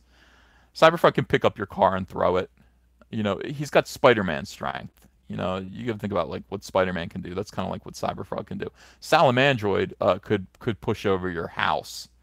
I mean that is he's much bigger. Critias says, EVS, when Cyberfrog is ready for the movies, can I write the screenplay play alongside you? I'm not gonna write the screenplay. I'm gonna I'm gonna find somebody. I'm gonna overlook the screenplay. I don't know if I'd want to write the screenplay to my own movie. I don't want that much control over it. I just want it to be like my comic. As long as it resembles my ideas. All right, let me get some of these super chats down. Okay, so Table Top Joe. Risky Analysis wants that $5, $10 tier. Did you guys figure that out? Are you able to just make a random donation for like $1 if you want to? If somebody would try to just donate $1 to test that, I would appreciate it. Adam A, thanks for $5. If you get drunk, would the swarm get alcohol poisoning when they eat you? I don't know. That's a good question. I don't think they'd get poisoned by it though. I think they'd be able to process the alcohol pretty easily. Yeah, get John Kasdan to write Cyberfrog, says Adam S. That's a brilliant idea. Suit yourself. Thank you for Australian $5. Cool. Thanks, Har. Also, cameo of Tico, the tadpole, in Cyberpunk series. Respect for Rose. Maybe. You know. Emotionally exhausted. Hey, thanks for a Canadian $5. Uncle Ethan, I sent you an updated dwarf name list. Sorry for all the emails. I'm just passionate about Bro White. A lot of people are. A lot of people are passionate about Bro White. Delmar, thank you for $1. I actually meant donate $1 on the Blood Honey campaign. If you could just do that and see if like there's a way that you can just make a random just donation for any amount of money without a reward, because people want to know that. People want to know if you can do that. I think you can, but I'm not sure. John Candy, thank you for Canadian $5. Will one of the 3 Cyberfrog books left to do will be a 3D book? Wow, never thought of that. I never thought of that. But I mean, that's the thing. If we can, we will. I would love to do that. I would love to. I would love to do. I'm happy with the Chromium thing right now. But yeah, how cool would like the 4th one be if it were all in 3D? You had to put on those like red and blue 3D glasses. That'd be great. I'd love that. I wonder what that costs and how to do it. That'd be amazing. Mark04 Anthony says, just did you? All right, so let me see. Can you just donate $1? Yeah, somebody just donated $1. So you can do that, guys. If you want to, you can go and just donate any amount of money that you want to. If you just want to contribute to the campaign, just to be like part of the cause, yeah, you can donate without a reward by clicking the back it button. So right here, you just click this right there, and then you can just make any donation, like so. Donation amount. Contributions are not associated with perks, so that's just any donation. And if you can't donate $1, if you can donate $5, $10, that would be really, really cool. Elric says 3D would ruin the art. Yeah, maybe there can be a 3D section though. Maybe like we go, oh, this is one big action scene, and the action scene is in 3D. People are saying no, hate 3D. I hate 3D. All right, maybe not. It'd be neat though. I would like to see it. Uncle Ethan, do not sell the movie rights to Cyberfrog to some random dude. Okay, I won't. You know what it is? I want a video game more than I want a movie. I want a video game so bad. I mean, like a PlayStation 4. Here's what I want. And somebody said, "What kind of video game do you want?" I want it to be like Dead Rising 3. So I don't want it to be POV. Obviously, you want to see CyberFrog, but I want the camera to be right behind CyberFrog, so he's running through a 3D world, jumping on walls, bouncing off, shooting his tongue out, grabbing things, punching things, just mayhem and destruction. Lots of bees and bugs that when he attacks them, they just explode like into goop, just chunks of skin and flesh, like hard exoskeleton and like slime inside. I think that would be awesome. That would be totally awesome. All right, let me see. So that's my goal, to get a video game. Video game is what I would like to see. I would love action figures too. Uh, let's see. Johnny Medieval, thanks for $10. I like them protecting the girls, but any chance Cyberfrog being a father figure or mentor to the boy? SJWs hate the father-son relationship and always want to replace the boys in stories with girls. Yeah, here's what Cyberfrog's relationship with the boy is going to be like. Cyberfrog is going to turn up, and Heather is going to be like, "Oh my God," and just like wrap her arms around him, just happy to see him, and she's going to introduce, Cyberfrog to her son, and the son is going to be standoffish. Like, I've heard about you. I heard about you. Like almost like a stepfather situation. And, Cyberfrog's gonna kneel down and talk to him and just be like, hey, and I've known your mom since she was 18 years old. And the boy's gonna be like, I protect my mom. I don't need you here. I have always been protected, like a tough kid. He's 13 years old. It's my job to protect my mom, not you. I don't need you here. You can leave. You can get out of here. I take care of my mom. And so that's the relation. And Cyberfrog respects that. No, he doesn't. He's not an SJW at all. He's a man. He's a little man. Yeah, it's spoilers. But that is the relationship. And then, will Cyberfrog and Heather's son, how will their relationship evolve? You will see. But that is how it goes. It's like, listen, I'm 13 years old. You were not here. You haven't been here for the past 13 years. My mom told me all about you. I know who you are. I know what you are. He's not freaked out, by the way, of Cyberfrog because he's seen the aliens. This kid's whole entire life has been he's coexisted with the reality of alien wasps. So seeing a talking robotic frog is not that big of a deal to him. He's heard about him. He knows about him, but he's just like you, kind of like a stepfather. We don't need you. We're fine. We were fine until you got here. That kind of a thing. All right. A Caustic Soldier, thank you for Australian $5. Give Deathfly the ability to mimic the wasps. Some flies do that and make him a real piece of human garbage that just wants the world to burn. That's kind of who he is. If he shows up, I mean, it'll be interesting to see how he deals with the bugs. I would imagine. Oh, I just hit my own microphone. I would imagine Deathfly would plow through the wasps the way Darth Vader plowed through the rebels in Rogue One. I mean, just super powerful and just like almost like a god at this point. But we'll see. We'll see. Derek Moore, thanks for $2. Is Bro White based on YouTuber The Quartering?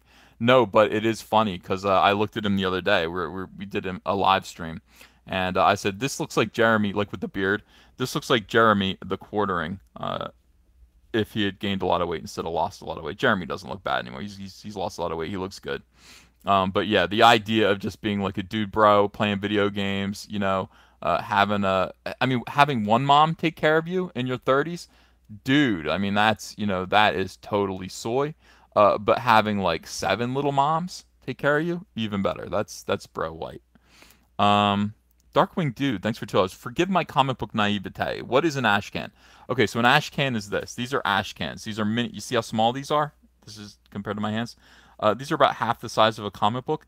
Ash cans were created way back in the 1930s for magazines. Originally, the point of an ash can was to secure a copyright on a magazine that was going to come out. Like, if you just invented the name Cosmopolitan, and you have a magazine that's going to be a fashion magazine called Cosmopolitan, it's your idea, before you get the first issue on the stands, some unscrupulous publisher, competitive publisher, might take it out from under you and put a Cosmopolitan magazine on the stands. So you do a cheap, like, hey, look, I made this photocopy magazine at Kinko's, and it goes on the stands, and you now own the rights to do a Cosmopolitan. You've secured that copyright. Cosmopolitan is my magazine. It is about women's fashion. And then it's called Ash Can because you throw it in the trash can, essentially. It's like, people would just throw it away. It's not meant to be kept. So ash cans reemerged in the late 80s and early 90s. They were really big in comics as a way, as a collectible means of, showing fans a preview of a new book that was going to really, really sell great. In the 90s, Wildcats #1 by Jim Lee was going to sell 8 million copies. Okay, I mean, it was a huge event.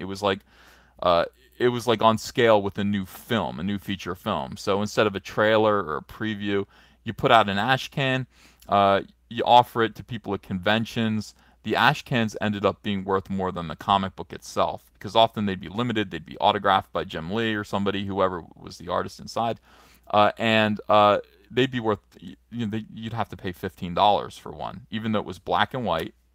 As you can see, it's black and white line work. And there'd be kind of like sketches and stuff in the back. You get little bonus material, like an unfinished Salamandroid drawing. Bonus material that you wouldn't be able to get in the other books. So that's what an ash can was. They were highly prized and collectible. They went away when comics stopped selling. Yeah, we're bringing them back. I'm bringing ash cans back. I love ash cans. I love mini comics. They're a lot of fun. They haven't been around in 20 years. And neither has CyberFrog. So let's bring back CyberFrog. Let's bring back ash cans. Let's bring back chromium covers and all of that stuff. All right, so I hope that answers that question. What says what? Who is like CyberFrog? Okay, so I answered that question. Thank you, what, for $2. Lancer737, thanks for $2. Microsoft is up on E3 today. Are you excited? I am. No, not really. Delmar, thanks for $1 donation. Ground Zero, thanks for $5. When I get more money, I'm getting this book, a classic superhero book with amazing art. Hell yeah! Thank you so much. I'm excited to sell one to you. I'm excited to sell these books to you guys. I am not the type of person that's going to say don't buy my book. I'm begging you to buy my book. I want customers. I want fans. I want you guys to do this, to be involved. And I'm listening to your feedback. It is important to me that we have that kind of a relationship. Lowkey07, thanks for a $5 donation. Suit yourself, thanks for Australian $2. Why is Cyberfrog saving the Earth? Alien motivation? That is correct. He was sent on Earth, programmed to save the Earth through Chell Sin. In his very infant DNA, when they sent him to Earth, he was being programmed to take care of the human race and to prepare himself for what was going to be a catastrophic event, which it turned out was the alien invasion. So he was going to be ready for that. Now that Chell Sin has been shut off, he no longer has that intrinsic programming. He's no longer programmed to need to save people. He does it now because he wants to do it. And that is a big change. Like, he used to be like, I'm watching TV. Oh, man, my boot thrusters are going off. I got to go take care of somebody who's fighting somebody, blah, blah, blah. And it was an annoyance to him. He's a Gen Xer. I mean, that's just who he is. He just wanted to be his own guy. He wanted to be selfish. He wanted to be a slacker. Can't do it anymore. He actually, when he comes back, he's older. Even though his programming has been shut down, and he doesn't respond to danger the way he used to automatically, now he wants to do it. Now he's, he cares. He actually cares about what's going on. T-Made 69, thanks for $5. I'm from Elkhart. I remember when Matt started Hall of Heroes Comics. He was a freshman in high school. Oh, you were a freshman in high school? Still have some signed Vortex comics, signed Small World, LOL. Yeah, Elkhart was the center of Hall of Heroes. I used to take the bus there. I was 19 years old, had no money, so I would save up like $90, and I would buy a Greyhound bus ticket, and I had to take a bus from New Jersey to Elkhart, Indiana, and it was like I think it was like a 24-hour trip. And it was so fun, though. And I'd go there, and Matt Martin and Trent Kanuga would pick me up at the bus station. I'd stay at their house for like a week. We'd jam and draw comics. Man, those were good times. So much fun. $1 message retracted. Thank you for whoever sent that. Lowkey07, thanks for another $5. You should promote CyberFrog at Puerto Rico Comic Con. I'll bet it would go well over. I'll bet it would go over well over there. I would love to. I would love to. I'm telling you, as next year, I'm gonna hit the con circuit. Can't do it now. Ava is too young. I don't want to travel without my family, and Ava's too young to get on a plane anywhere far. A Slayer named Buffy, thanks for $1.99. What happened to the Vader foot drawing? Did I miss it? Yeah, you missed it. That's it. I'll do it. I'll do it. I'll do it tonight. Right now, it's promotion of CyberFrog. Let's see if we sold any more copies. By the way, let's get to 171. We're almost there. Okay, so we only need 118 more dollars to get to 171,000. That will be huge. Thank you guys. Thank you. Every time we get to a little landmark, I'm excited. I'm like, yay. Gorilla Vision, thanks for $5. I want a JRPG style CyberFrog game like Chrono Trigger. What is JRPG? What does that mean? I'm not familiar. Gaming JR. Let me see if I can figure it out. What's Chrono Trigger?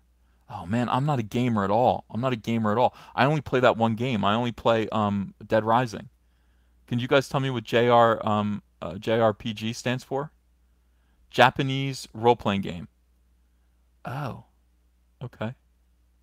All right, good to know. I don't know what a Japanese role-playing game is, but listen, I'm for it. Let's make as many games as we can. The Traditional, thank you for €5. A lot of indie comics struggle to make themselves known. Will you publish other artists in your company, or will you just publish your own books? That's down the road. My feeling is that comics are going to change a lot, and they're already changing. I am trying to build something here. I mean, I'm trying to like build what could become a publishing house, but right now it's entirely self-interested. Right now, I am interested in publishing my own work. Will I eventually publish other people? Damn, wouldn't that be cool? Wouldn't that be cool? I don't have the money for it right now. I mean, I would want to have $5 million in the bank, and in a business account in order to start a publishing house, and I just don't. So I mean, maybe I will. All of this money is getting saved. It's like all the money that I don't spend is going into my business account. It's getting saved.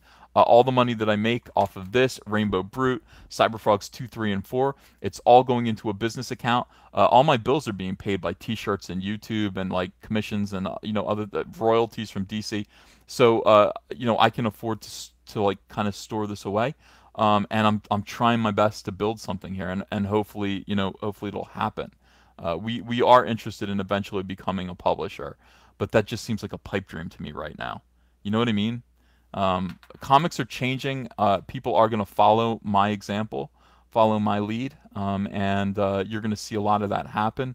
I feel like I could be an articulate spokesman for a new line of comics.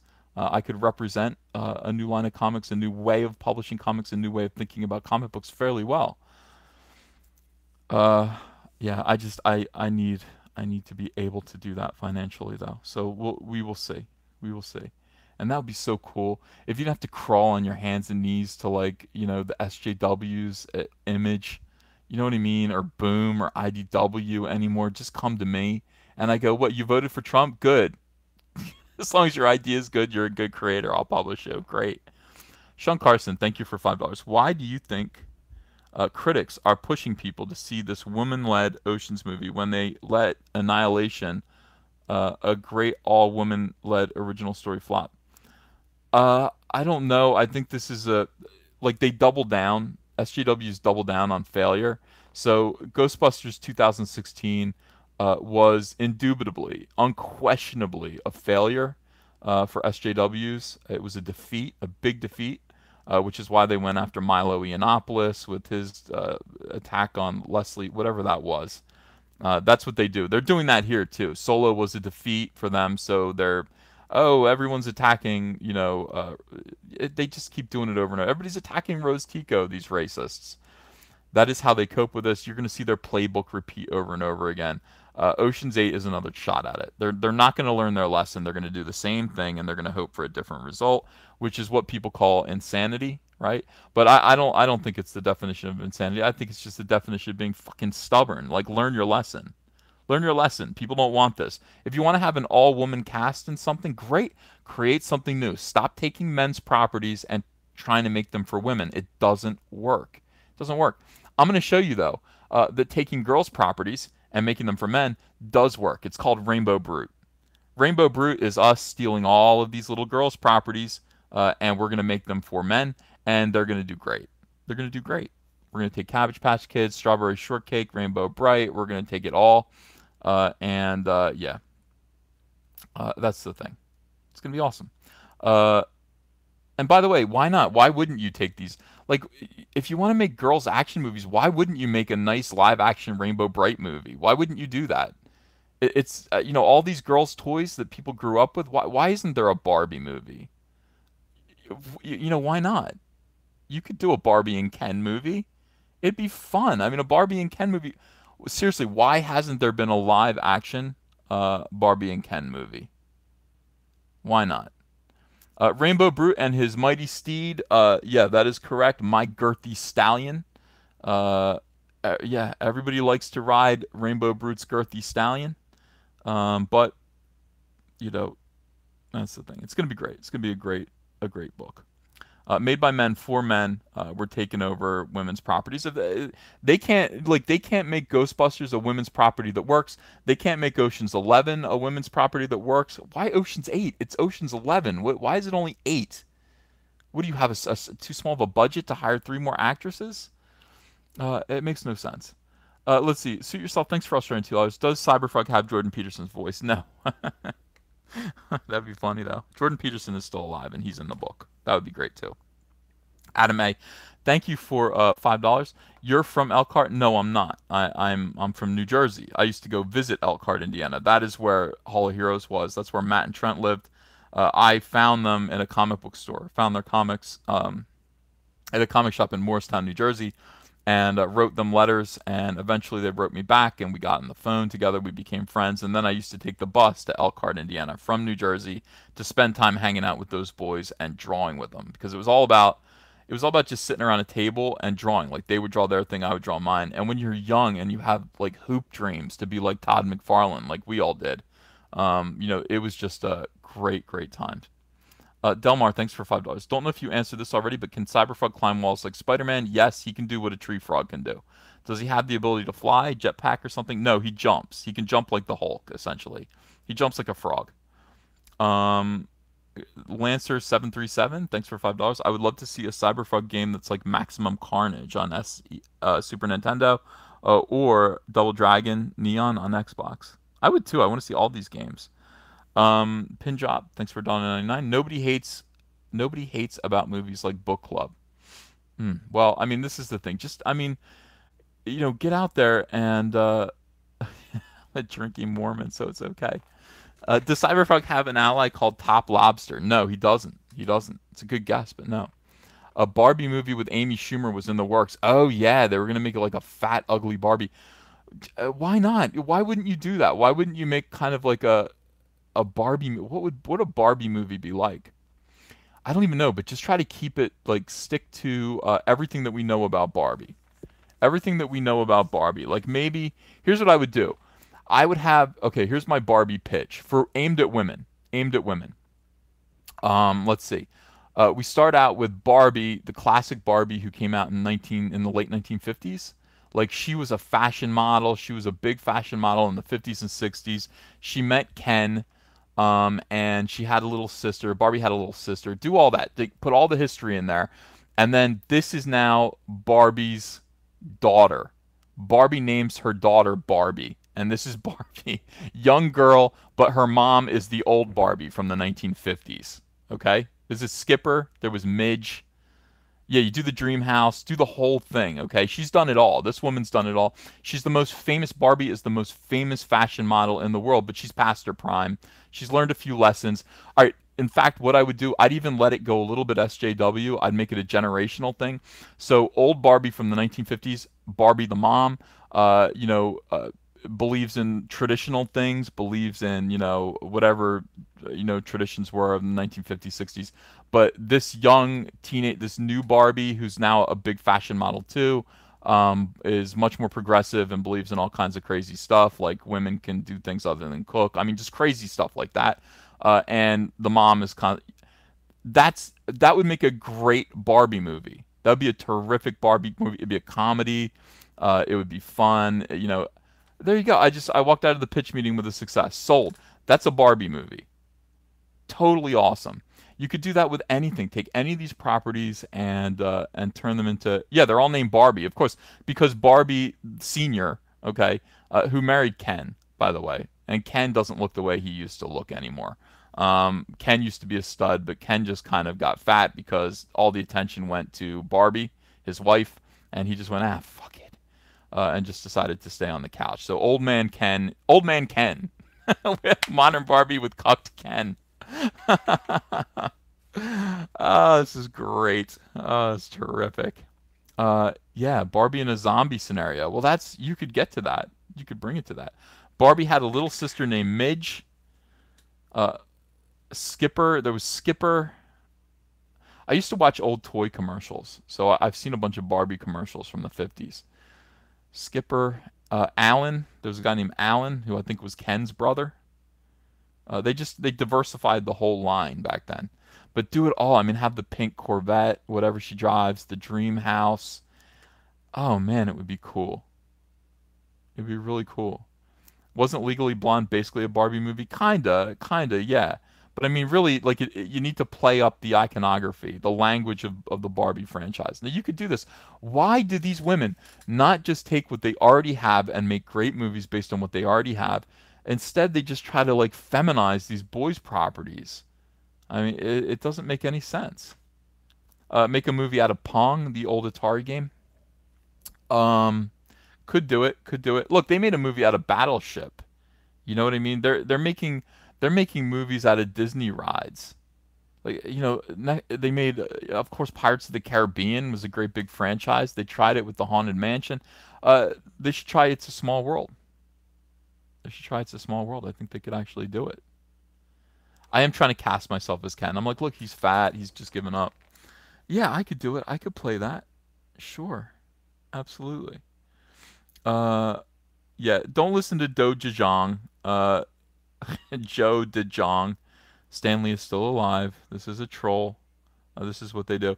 They talk about Stan Lee being dead in my super chat live streams. In other live streams, they talk about how Boogie, whatever his name is, died. It's all very believable, but it's not true. Yeah. Camera always adds 10 pounds. Look how big Tom Hardy is. Yeah, yeah. Or how he looks. Absolutely. R.I.P. Boogie. R.I.P. Rest in peace. Absolutely. Hey, how you doing? We ran into a tree. You ran into a tree? Ava. Oh, you bumped your nose. We're live streaming right now. Andrea and Ava came down. Ava's nose is all red. What did she run into? She Like, was trying to climb the tree in the back and she and fell? she tripped and scraped her nose. Oh my goodness, that is tragic. Poor baby. It's, oh yeah, yeah, yeah. Oh no. Well, I bet you won't do that again. Live and learn. No, no, no. Poor Ava. Do you need me? Do you want me to get off live? No? We do need some Neosporin. You want to go to the store and get Neosporin? Sorry guys, I'll be with you in 1 second. Yeah, the Ava nose one. Is she okay? She's got a red nose and a scratch on it. And she's saying, no, no, no, no. I think Star Wars toys will make her feel better. There she goes. She's taking off to play with Star Wars toys. She's going into her little fort down here. Yeah. Go to the emergency room. She doesn't need to go to the emergency room. It's just it's a bump. Everyone's saying poor Ava, poor Ava. I know, I know. Are you okay, Aves? Yeah, she's all right. She's cheerful. She's fun. Um, what? Yeah. Pain is a reminder that you still live. Somebody says in the chat. That is good advice for you, Ava.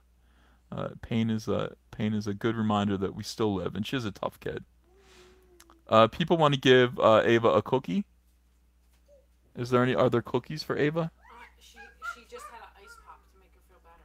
Oh, ice pops are good though. Ice pops are pretty good. I would like to get ice cream, honestly. Say that word. No, we could go out and get it. You want to go out and get ice cream? It's nap time. Oh, it's nap time. We'll get ice cream when Ava gets back up. Everybody's concerned. There are 1,001 people watching right now, and they're all very, very concerned. Some people are saying that they would break their own noses for ice cream. That is, you get Ava a treat. Root beer floats sound good. definitely. Cecil says cameras add 10 pounds. It looks like I ate 6 cameras. Cecil, I'll bet that in real life you're not fat at all. I'll bet that you are svelte. And okay, so let's see what people are saying here. Oh, the Pee-wee says, thank you for 4.99.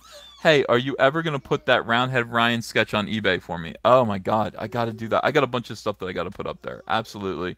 A bunch of little scribbles. Everybody likes these soy boy sketches. Everybody likes these. Cecil actually saw this, and Cecil sent me a message and said, that was the funniest thing I've ever seen when you were lecturing the soy boy sketch. And that needs to be a recurring thing. Like, whenever we're reading an article by a soy boy, we just do this. We put the soy boy sketch right back here, and we just yell at him rather than, talking to the screen. Or if we don't yell at him, we point the camera at him and then read the article in his voice. Yeah. So, possible. All right, let's see what you guys are saying. Oh, here's one. Mustard Tiger 5, thanks for 379 rubles. Do you still hang out with Trent Kanuga? I hear he's a big-time video game guy now. No joke. Trent Kanuga is working for, I think he's working for Blizzard Entertainment. Is he? I don't know where he's working. Trent said hello the other day because he saw that the CyberFrog campaign was doing real well. So he dropped me a little Twitter tweet, and that was nice. When I go to California, sometimes I'll bump into Trent, but no, we don't hang out. We live on opposite sides of the country, unfortunately. I love to see Trent. He is great. All right, let's see. All right, so Delmar, thanks for $5. Don't know if you answered this already, but answered that. Where are we? Oh yeah, more awesome metal. Thanks for €5. Do the hornets only prey on humans or all living animals? Just humans. Is Cyberfrog gonna get an April O'Neil sidekick looking like Rose Tico? Well, he's got Heather Swain, so he's I mean, Heather Swain is not a reporter at all. She's just a girl from an abusive home. But yeah, I mean that's I don't think he's gonna have a Rose Tico companion. Suit yourself. Thank you for Australian $5. Any plans for smart villains, e.g., Biotoad? Maybe would be like fighting himself, but Biotoad would have poison gas as additional weaponry. No more toads. I mean, the fact that Cyberfrog is a frog is just a pure accident. He lives in our world. F and Craig, thanks for $2. You're actually looking pretty jacked today. You're supposed to put baby at the end of that.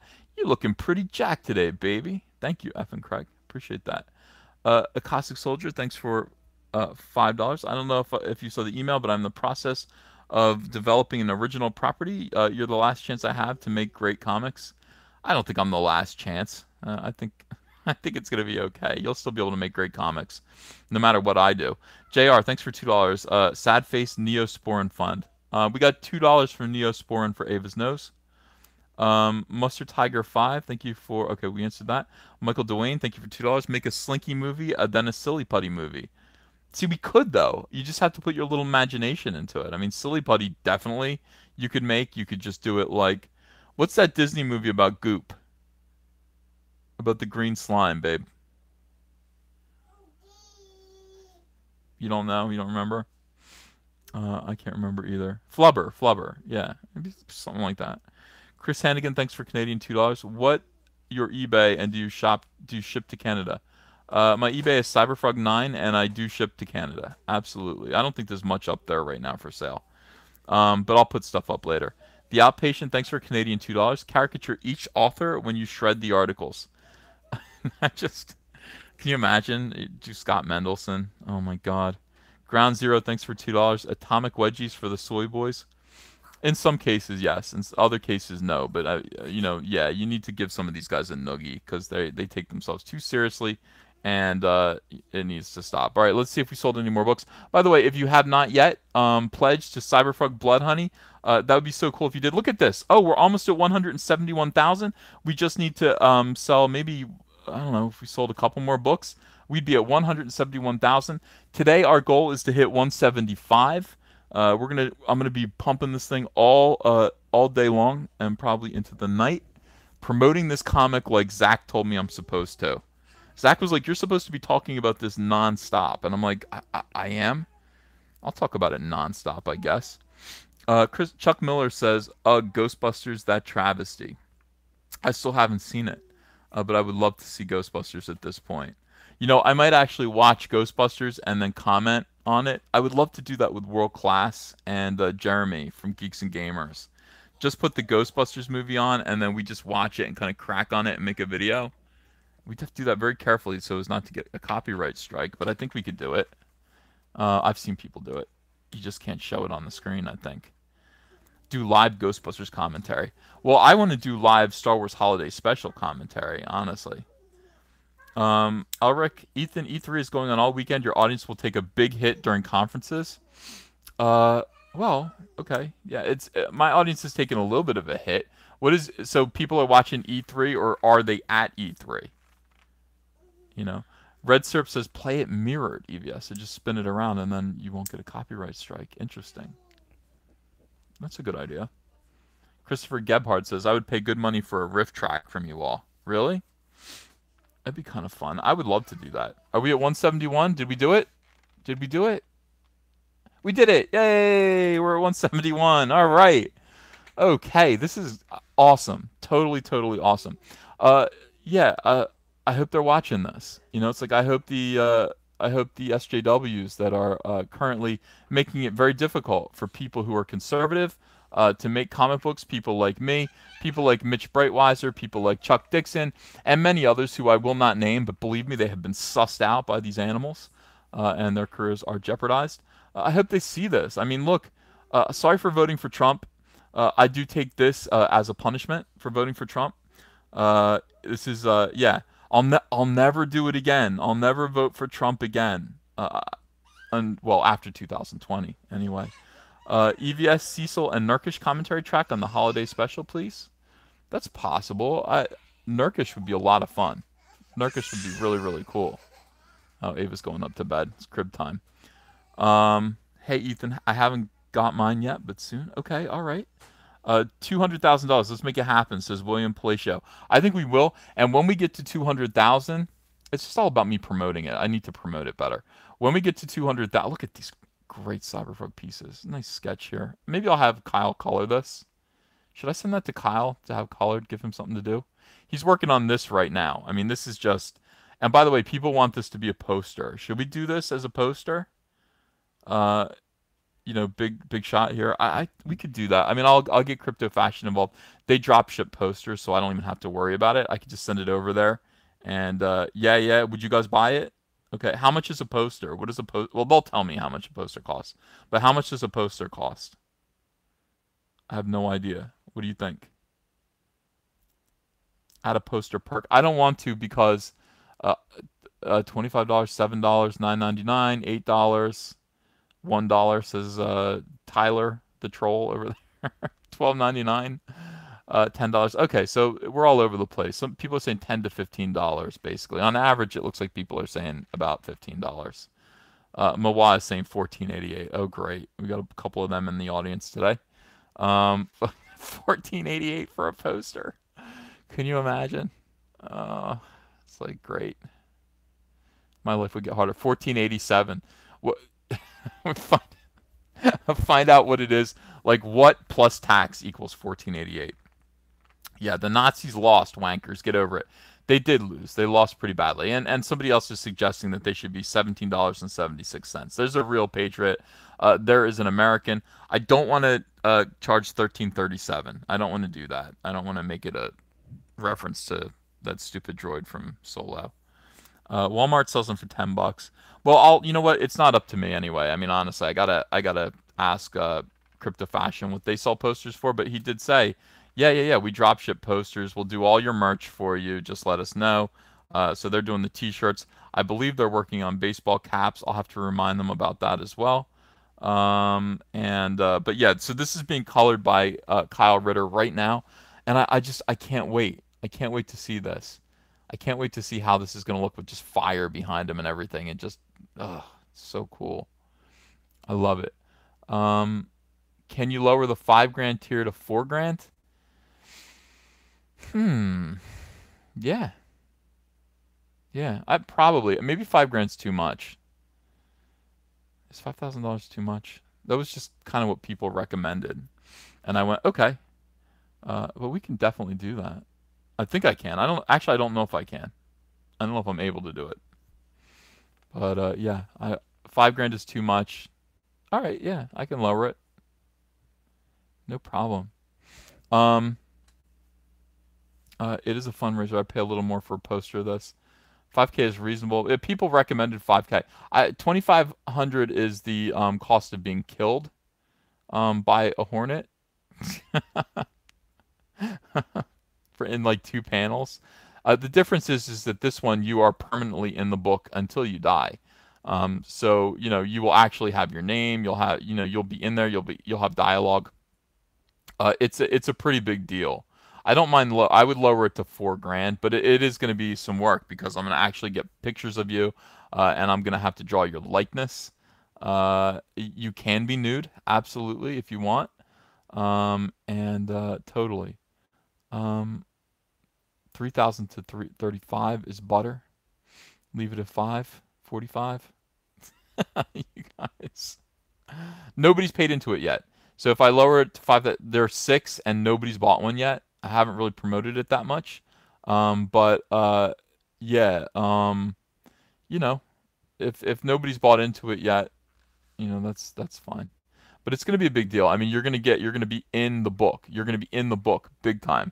You will have your name. You'll be in more than one panel. You'll be all over the place. So somebody low res boy says if there are no sales, the price tag might be a tad too high. Okay. What if Will Wheaton bought a $5,000 perk? That would be great. I would love that. I would love to be paid to draw Will Wheaton because I'll do it for free. I would do it for free, honestly. Devil's Angel says, "Hi, wonderful sunbeams. Hello, Devil's Angel. Welcome, welcome." Um, yeah.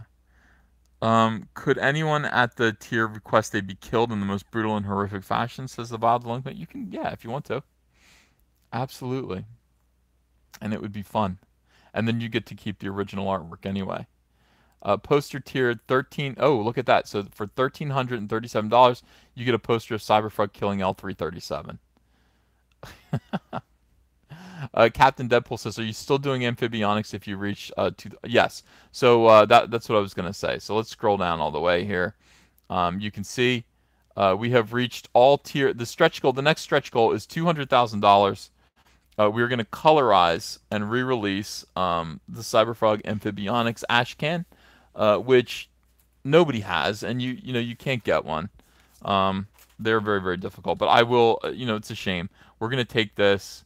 And by the way, screw this cover. This cover was a CYBERFROG poster, and they put this cover on here. I'm not going to do that. I'm going to use this was the original cover with CYBERFROG with the nun on his shoulder blades. I'm going to have this colored up. I'm going to have the logo put on it. Heather Swain panty shot. What the?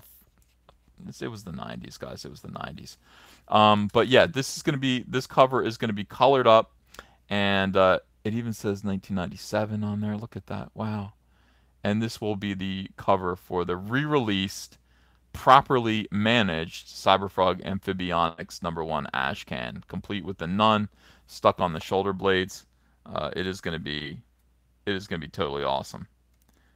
I love this. Look at Salamandroid just throwing a Mack truck at someone. That's what you can do when you're Salamandroid. You can just throw Optimus Prime at your enemy.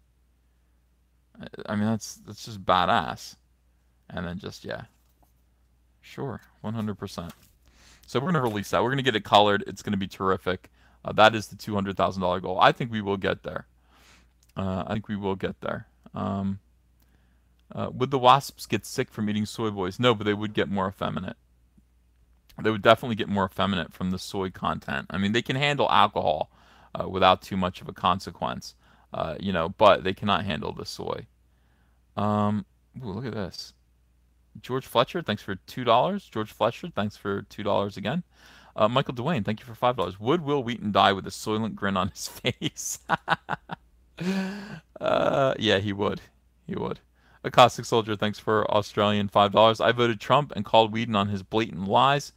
It was career suicide. Only the guys at Top Shelf would even look at my work anymore. It's not going to matter anymore. It's just not going to matter. The comic industry is such right now that there's just, it's not profitable. M. Gaffey, thanks for $2. Leave it at 5K and draw them in person. You want to come to my house? Do you want to come to my house and I'll draw you like one of my French girls? Absolutely. We could do that. Uh, KSSS reminds me of quoting the song about licking all the butter in the fridge. That is an important song. That song probably would have made it on Sergeant Pepper's Lonely Hearts Club Band. If yeah, if I had been in the Beatles, it would have been there. Ethan, what are you going to do for 60K subs? We're going to buy an L33K, a 37 toy, I mean, and then we're going to strap fireworks to it and we're going to blow it up in my driveway. So when we get there, we are going to explode. We're going to blow up an L33K. But I keep saying 3K, 37 um, bobblehead. Oh, we're getting close. We're at 50. We're at 59,203 subscribers. So we're 800 away from buying that L337 pop and seeing if we can pop it with fireworks. Now, we tried to pop a General Holdo with my car tire, and it didn't really work. It made kind of a cracking, kind of whiny noise, and that was sad. Can we make it pop with fireworks? Can we make it pop with fireworks? That's the question. I think will it pop is the new will it blend. Yeah, absolutely. So we're gonna make Lando cry. People are concerned. People are concerned about this. Chuck Miller says I use Squirrel Girl comics as toilet paper. Oh my God, ew. Fill the pop with fireworks. I'm gonna do something like that. I'm probably gonna buy. Here's what I'm gonna do. You can't get fireworks very easily in New Jersey. You can get these kind of well, I don't know. I'll buy one of these gigantic things. Maybe some cherry bombs. I don't really know. I'll find something and we're gonna blow this thing up in my driveway. It is gonna be pretty exciting. Um Hyper Dragon says fill its head with popcorn and stick it in the microwave. That's a good idea. That's a pretty good idea. Red Surf says, "Do you have a gun?" I do. He says, "Shoot it." Nah. I don't know about that. It's been done. We also have a crossbow down here in the basement, and I would shoot it with a crossbow, but that's been done too. At this point, everything violent has been done. Most of the obvious violent things have been done to Funko Pop figures and other figures. So we have to be creative and think of something new. Yeah, yeah. Ivan did it. Ivan Ortega used a crossbow. He used a crossbow on a Rose Tico figure and a BB-8. And I think it worked. I think he took its head off. Uh, Any Dynamo says, if Cecil came to your door, would you use your crossbow? I'd consider it. At first I'd say please leave, but if he didn't leave, then I might use my crossbow. I gotta protect my family. Yeah. Gordon Runkle, launch it with a cluster of bottle rockets. Really, really. Interesting. These are good ideas. I don't have a machete. Not that I don't think I do. I might have one. I might have one. Will CyberFrog have web feet? He does when he goes into water. Yeah. To swim. That's what he'll do. Helium balloons into space. I wonder if we could I remember one time it was a really windy day. I was at my grandmom's house and we had a kite and the kite was doing great. Like we're flying a kite in her backyard, but like we ran out of line, so I just started tying line. Like I would just find more rope and then tie it to the string, and then just make the kite go higher and higher. And then we started tying action figures to the string, and we got these action figures like way up in the atmosphere. I wonder if we could do that. If we could, it would actually be pretty cool to like recreate the lightning experiment, like Ben Franklin.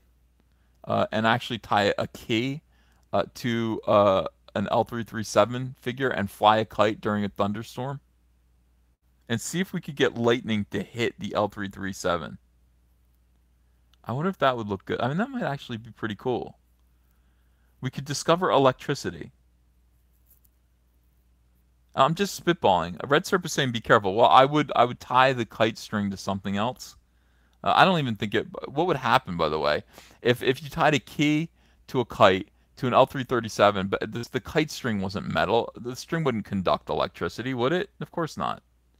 It would be a very patriotic experiment, says Jason Kapanen. Uh, I agree. It would be. It sounds extremely dangerous, says the violent delinquent. Well, I mean, listen, Ben Franklin did it. Um, yeah. Somebody said, don't do it. If lightning had directly hit the key, Franklin would have died. Is that right? Didn't lightning hit the key? I don't understand. I thought that was the whole story. I thought the whole story was, yeah, I would wear rubber gloves. I would do this in a body condom. I'd be entirely encased in rubber.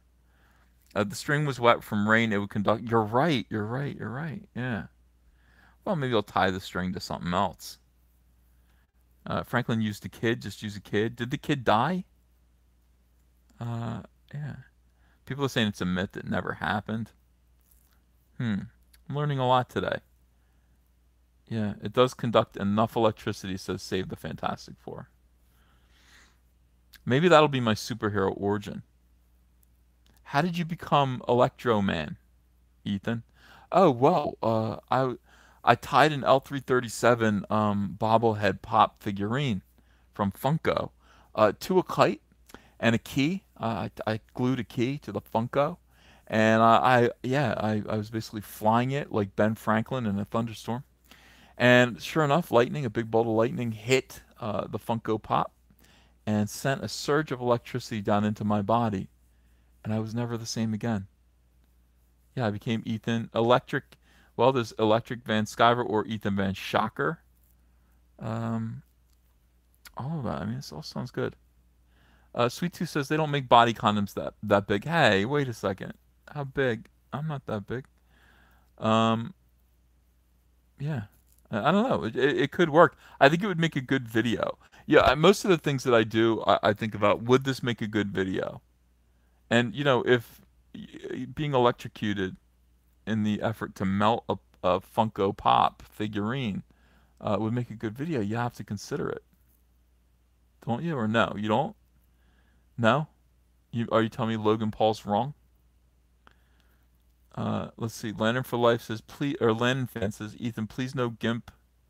Please no Ethan in a gimp suit. I want to sleep. Well, I'm wearing a gimp suit now. Right now. I wore it last time too. We talked about it. There's a zipper, like it's a rubber mask with like eye holes and a zipper for the mouth. Yeah. Soy Ben Franklin.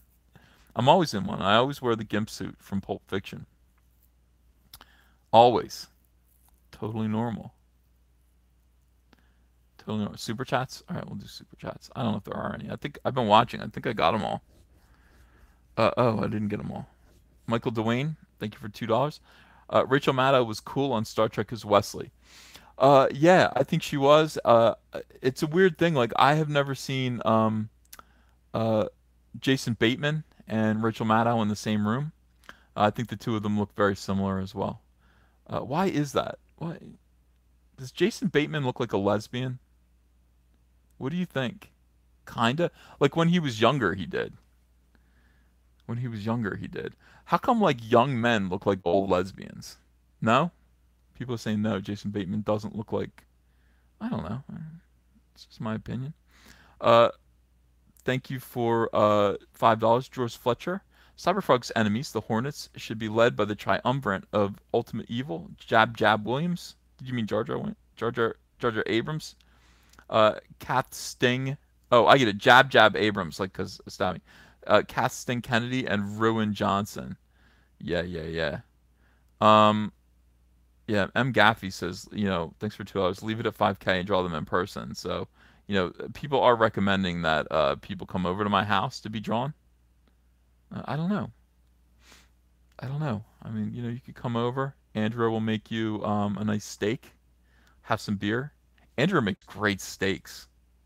Andrea makes awesome steaks. I mean, it's incredible. Yeah, I might have that kind of a day today. Today might be a drunk day. I haven't had a drunk day in like a month, and I wasn't planning on having a drunk day until I go see uh, what's his face, Frankie Valli. in July. That was going to be my drunk gambling day. Drunk gambling day. I told Andrea this. I was like, I can't wait until July. I think it's 27th or 24th. I can't remember the exact date, but I got tickets to go see Frankie Valli at the Borgata, front row. He's going to be like, "You're just too good to be true." I wonder if I can play that. Let's see if I can play that.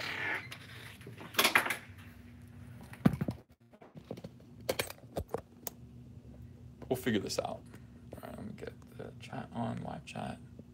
All right. Drumsticks out of here. You're just too good to be true. Can't take my eyes off of you. No, wait.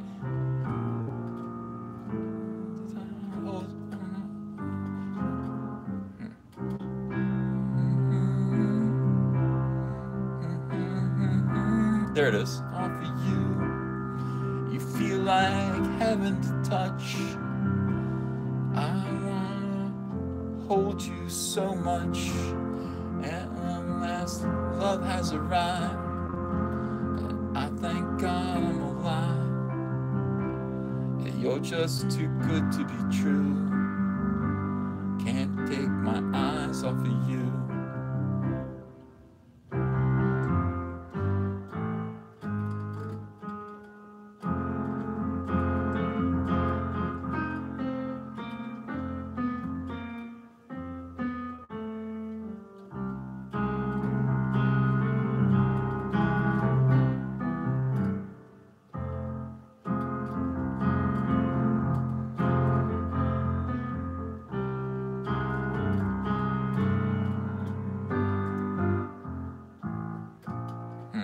Anyway.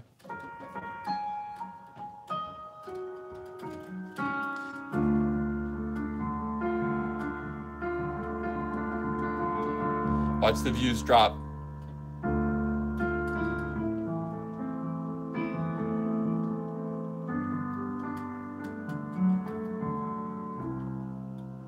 right, good enough. No, I'm not going to play. I'm not going to play anymore. I just wanted to play that one song. That's all. Don't worry. But you can stay. You can stay. I'm not going to keep playing piano.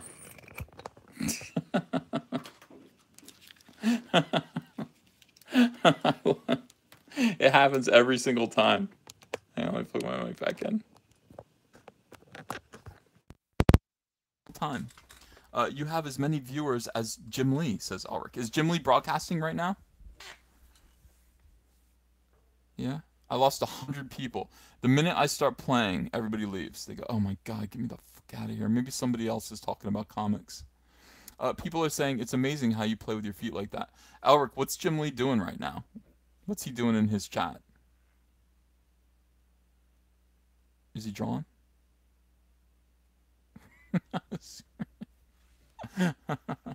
A lot of people are saying F Moose. F Moose says Tabletop Joe. Psh.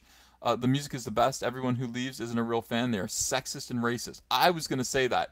Everyone who doesn't do what I want them to do is a sexist, racist bigot. And shame on them. All right, we're doing good. We just made another... Look, I mean, some people might have left, but we did sell another few books. F Moose, says Laura Smith. F Moose, says Iwazaru. A lot of people are saying F Moose. I do appreciate that. Musicophobe, says Pete Mack. Jim Lee is playing the banjo right now, says Cecil. Cecil. Every now and then Cecil's funny. Rarely, though. It's rare that Cecil's funny. Charco says F Moose.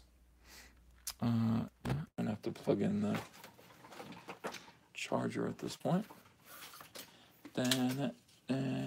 So anyway, today is going to be a drunk day. I have decided that. I'm going to get in there. I've got a nice giant bottle of Chimay cooling in the fridge. And I think that's what it's going to be. Michael Minibu says, "When is your CD coming out, Uncle Ethan?" I don't know. I don't know. I got to get in the recording studio. It's been a long time since I've been in the recording studio. I'm going to have to do it again and put out a CD. Low Res Boy, EVS and Tico, Kissing in a Tree, K-I-S-S-I-N-G. You spelled fucking wrong. F Moose, but love Cecil. Yeah. F Moose, but love Cecil. That is important. Elric says, "I don't drink. That looks like a stone day for me." Uh, yeah, yeah. That's the thing. I was gonna just wait to get drunk, but today just might be that day. I'm gonna watch some movies. Today might be the kind of day where I watch like Rat Pack movies. Oh my God! What if instead of going to see Ocean's 8, I put on Ocean's 11 with Frank Sinatra and the Rat Pack?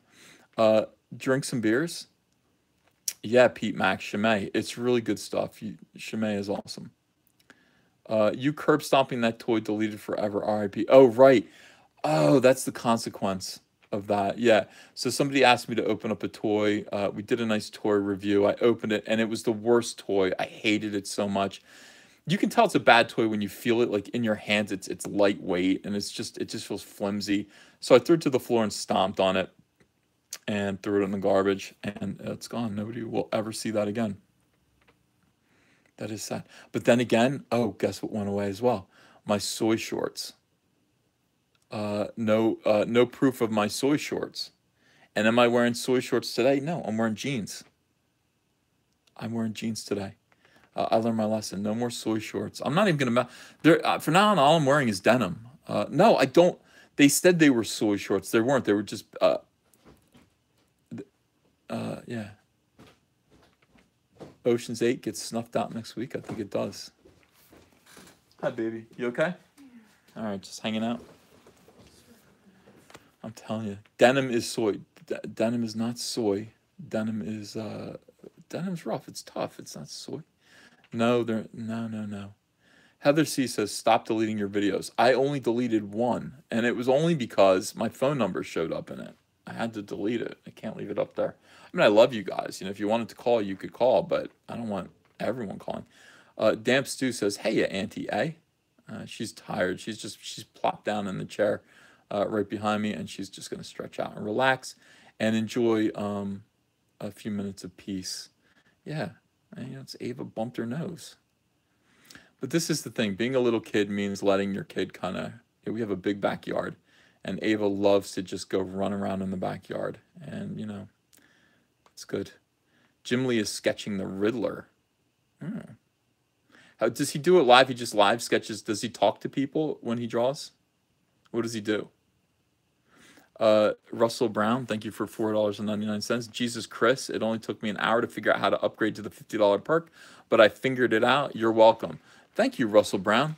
Yeah, people are doing that. Like what you do is you cancel your initial backing, and then you just go ahead and redo what you know. You choose the tier that you want. Custom Songmaker, thanks for $5. I started this gangster stuff, but still I get no thanks, and that's rough. I started this CyberFrog, but still I get treated like a dog. See, those are better lyrics, Custom Songmaker. I wish somebody would record that for me. I do. I wish Salem would record that, re-record that. I wonder if he can do. I wonder if he can rap. I wonder if he can rap like NWA. That would be good. Wow, Jim Lee also does giveaways. That's nice of him. Delmar says, EVS, your wife is hot. That's a compliment, sir. Not trying to perv, Kay. She just is. It's just a fact, you know. I don't know if it's a compliment to me. It's a compliment to her. But it is a fact. She is absolutely beautiful. No doubt about it. Am I feeling threatened by Jim Lee's stream, says Vile Delinquent? Yes.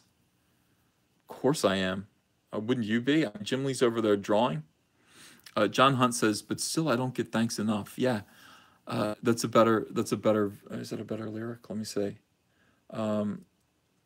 Yeah, that's better. I started this gangsta stuff, but still I don't get thanks enough. That's better. That is an improved lyric. So good job. And it's clean. Like it's more LDS. Like it's more Mormon-y. Definitely. Have Cecil sing you a musical style intro. I don't think that's a good idea. E-Man, thanks for $5. Denim isn't soy. That's what cowboys wore in the Wild West. Thank you. Finally, someone agrees with me. Custom Songmaker, thanks for $5. I drank this gangster juice, but still I get attacked by a moose. When I started respecting Whammon, I still get no respect from Bauman. Wowman and Bauman. That's how you have to write it. Get no respect from Moose Bauman. Why? Why won't Moose give me the respect? Why won't Moose respect me? Why? Let's see. Heather C says, Voyager's quality was bipolar, though. Great, then god-awful randomly. I don't like any Star Trek. I just don't like any Star Trek at all. I never liked it. Is he jelly? Is Moose Bauman related to Jay Bauman? Probably not. Probably not. Midnight Spirit says, why little love for Cecil? Why so little love? I don't know. Cecil's okay. Cecil comes in. It's just, again, I tell you again, just because you love someone doesn't mean you need to let them do whatever they want to do. Cecil comes in and makes a lot of noise. He just makes a lot of noise, and that is sad. Why is Gamora says Cecil no good? No, Cecil's okay. It's just he makes noise. Cecil is a nuisance. Cecil GTFO. Here we go again. Says Paul Schlock. Cecil equals chaos. Cecil is a bully. But then some people like him. They say Cecil is life. Everybody loves Cecil. Yeah. Respect Cecil. Cecil is cancer. Cecil, do you want to come in here and defend yourself? I don't like the Cecil hate, says Rax the Hero. I don't like it either, Rax. I don't like it. I'm trying to control it. Uncle Ethan, thought you had classic Star Trek movies in your DVD collection. I do. I have a few. And one of them is signed by Patrick Stewart. One of them is signed by Patrick Stewart. You can have it. I don't want it. I kick it out the window. Cecil is Kermit the Frog. People are really concerned about Cecil. They're deeply concerned about him. Okay, so I'm going to refresh this one more time. Did we sell one more copy or no? Nah? No, we didn't sell one more copy, but we did really good. $171,138. We are at 2,943 backers. I think that it's possible that today we will hit 3,000. I think it is possible. I also think that it's possible that today we will hit 60,000. Wow. We just jumped up again. 60,000 subscribers on Comic Artist Pro Secrets right here. That would be huge. Dan Tuna says, what the BJ Mendelson just followed me on Twitter. Interesting. Interesting. That is terrifying. Cecil is the yin to Moose's F. CIA Bog says, Ethan, would you mind if I redesign Traumadeus for Blood Honey? No, I insist upon it. Do it. Let's see it. I want to see all of your artwork. I want to see you guys redesign. I want to see you guys draw.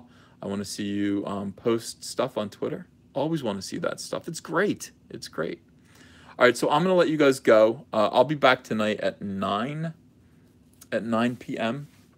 This was a long chat. This was like 3 hours long, but I think we did good. I think we did good progress. I thought a toe reveal was the 60,000. Yeah, I'll do it. Would you rather I do a toe reveal, or would you rather I blow up a L-37? That is the question. Maxwell Miller says, got a video lined up? Yeah, I do. It's based on this right here. This totally annoys me, this article. So I'm going to do a video about this and put it up. Screen Rant is doing this to troll me. Rian Johnson's Star Wars trilogy may release in 2 years. This is a complete troll. It's based on look at this. Let's make it, Kathleen Kennedy. Let's make another horrible movie. This looks, I swear to God, this is right out of Rosemary's Baby, this scene. Enough of this. This is a complete misrepresentation of the article that it's based on. I'm gonna blow up Screen Rant. And that's going to be my next video. So I have stuff planned. I got stuff to do. But thank you so much for pitching, and thank you so much for backing. Oh, we just sold another book. Hooray! Thank you so much, guys. Good way to end. I'm going to go have a beer and eat some chicken. Hi, Kaylee. What do you need? Oh, just a pen. Okay. And I'll see you tonight at 9 o'clock. Thank you a lot, guys. Appreciate you. Bye-bye.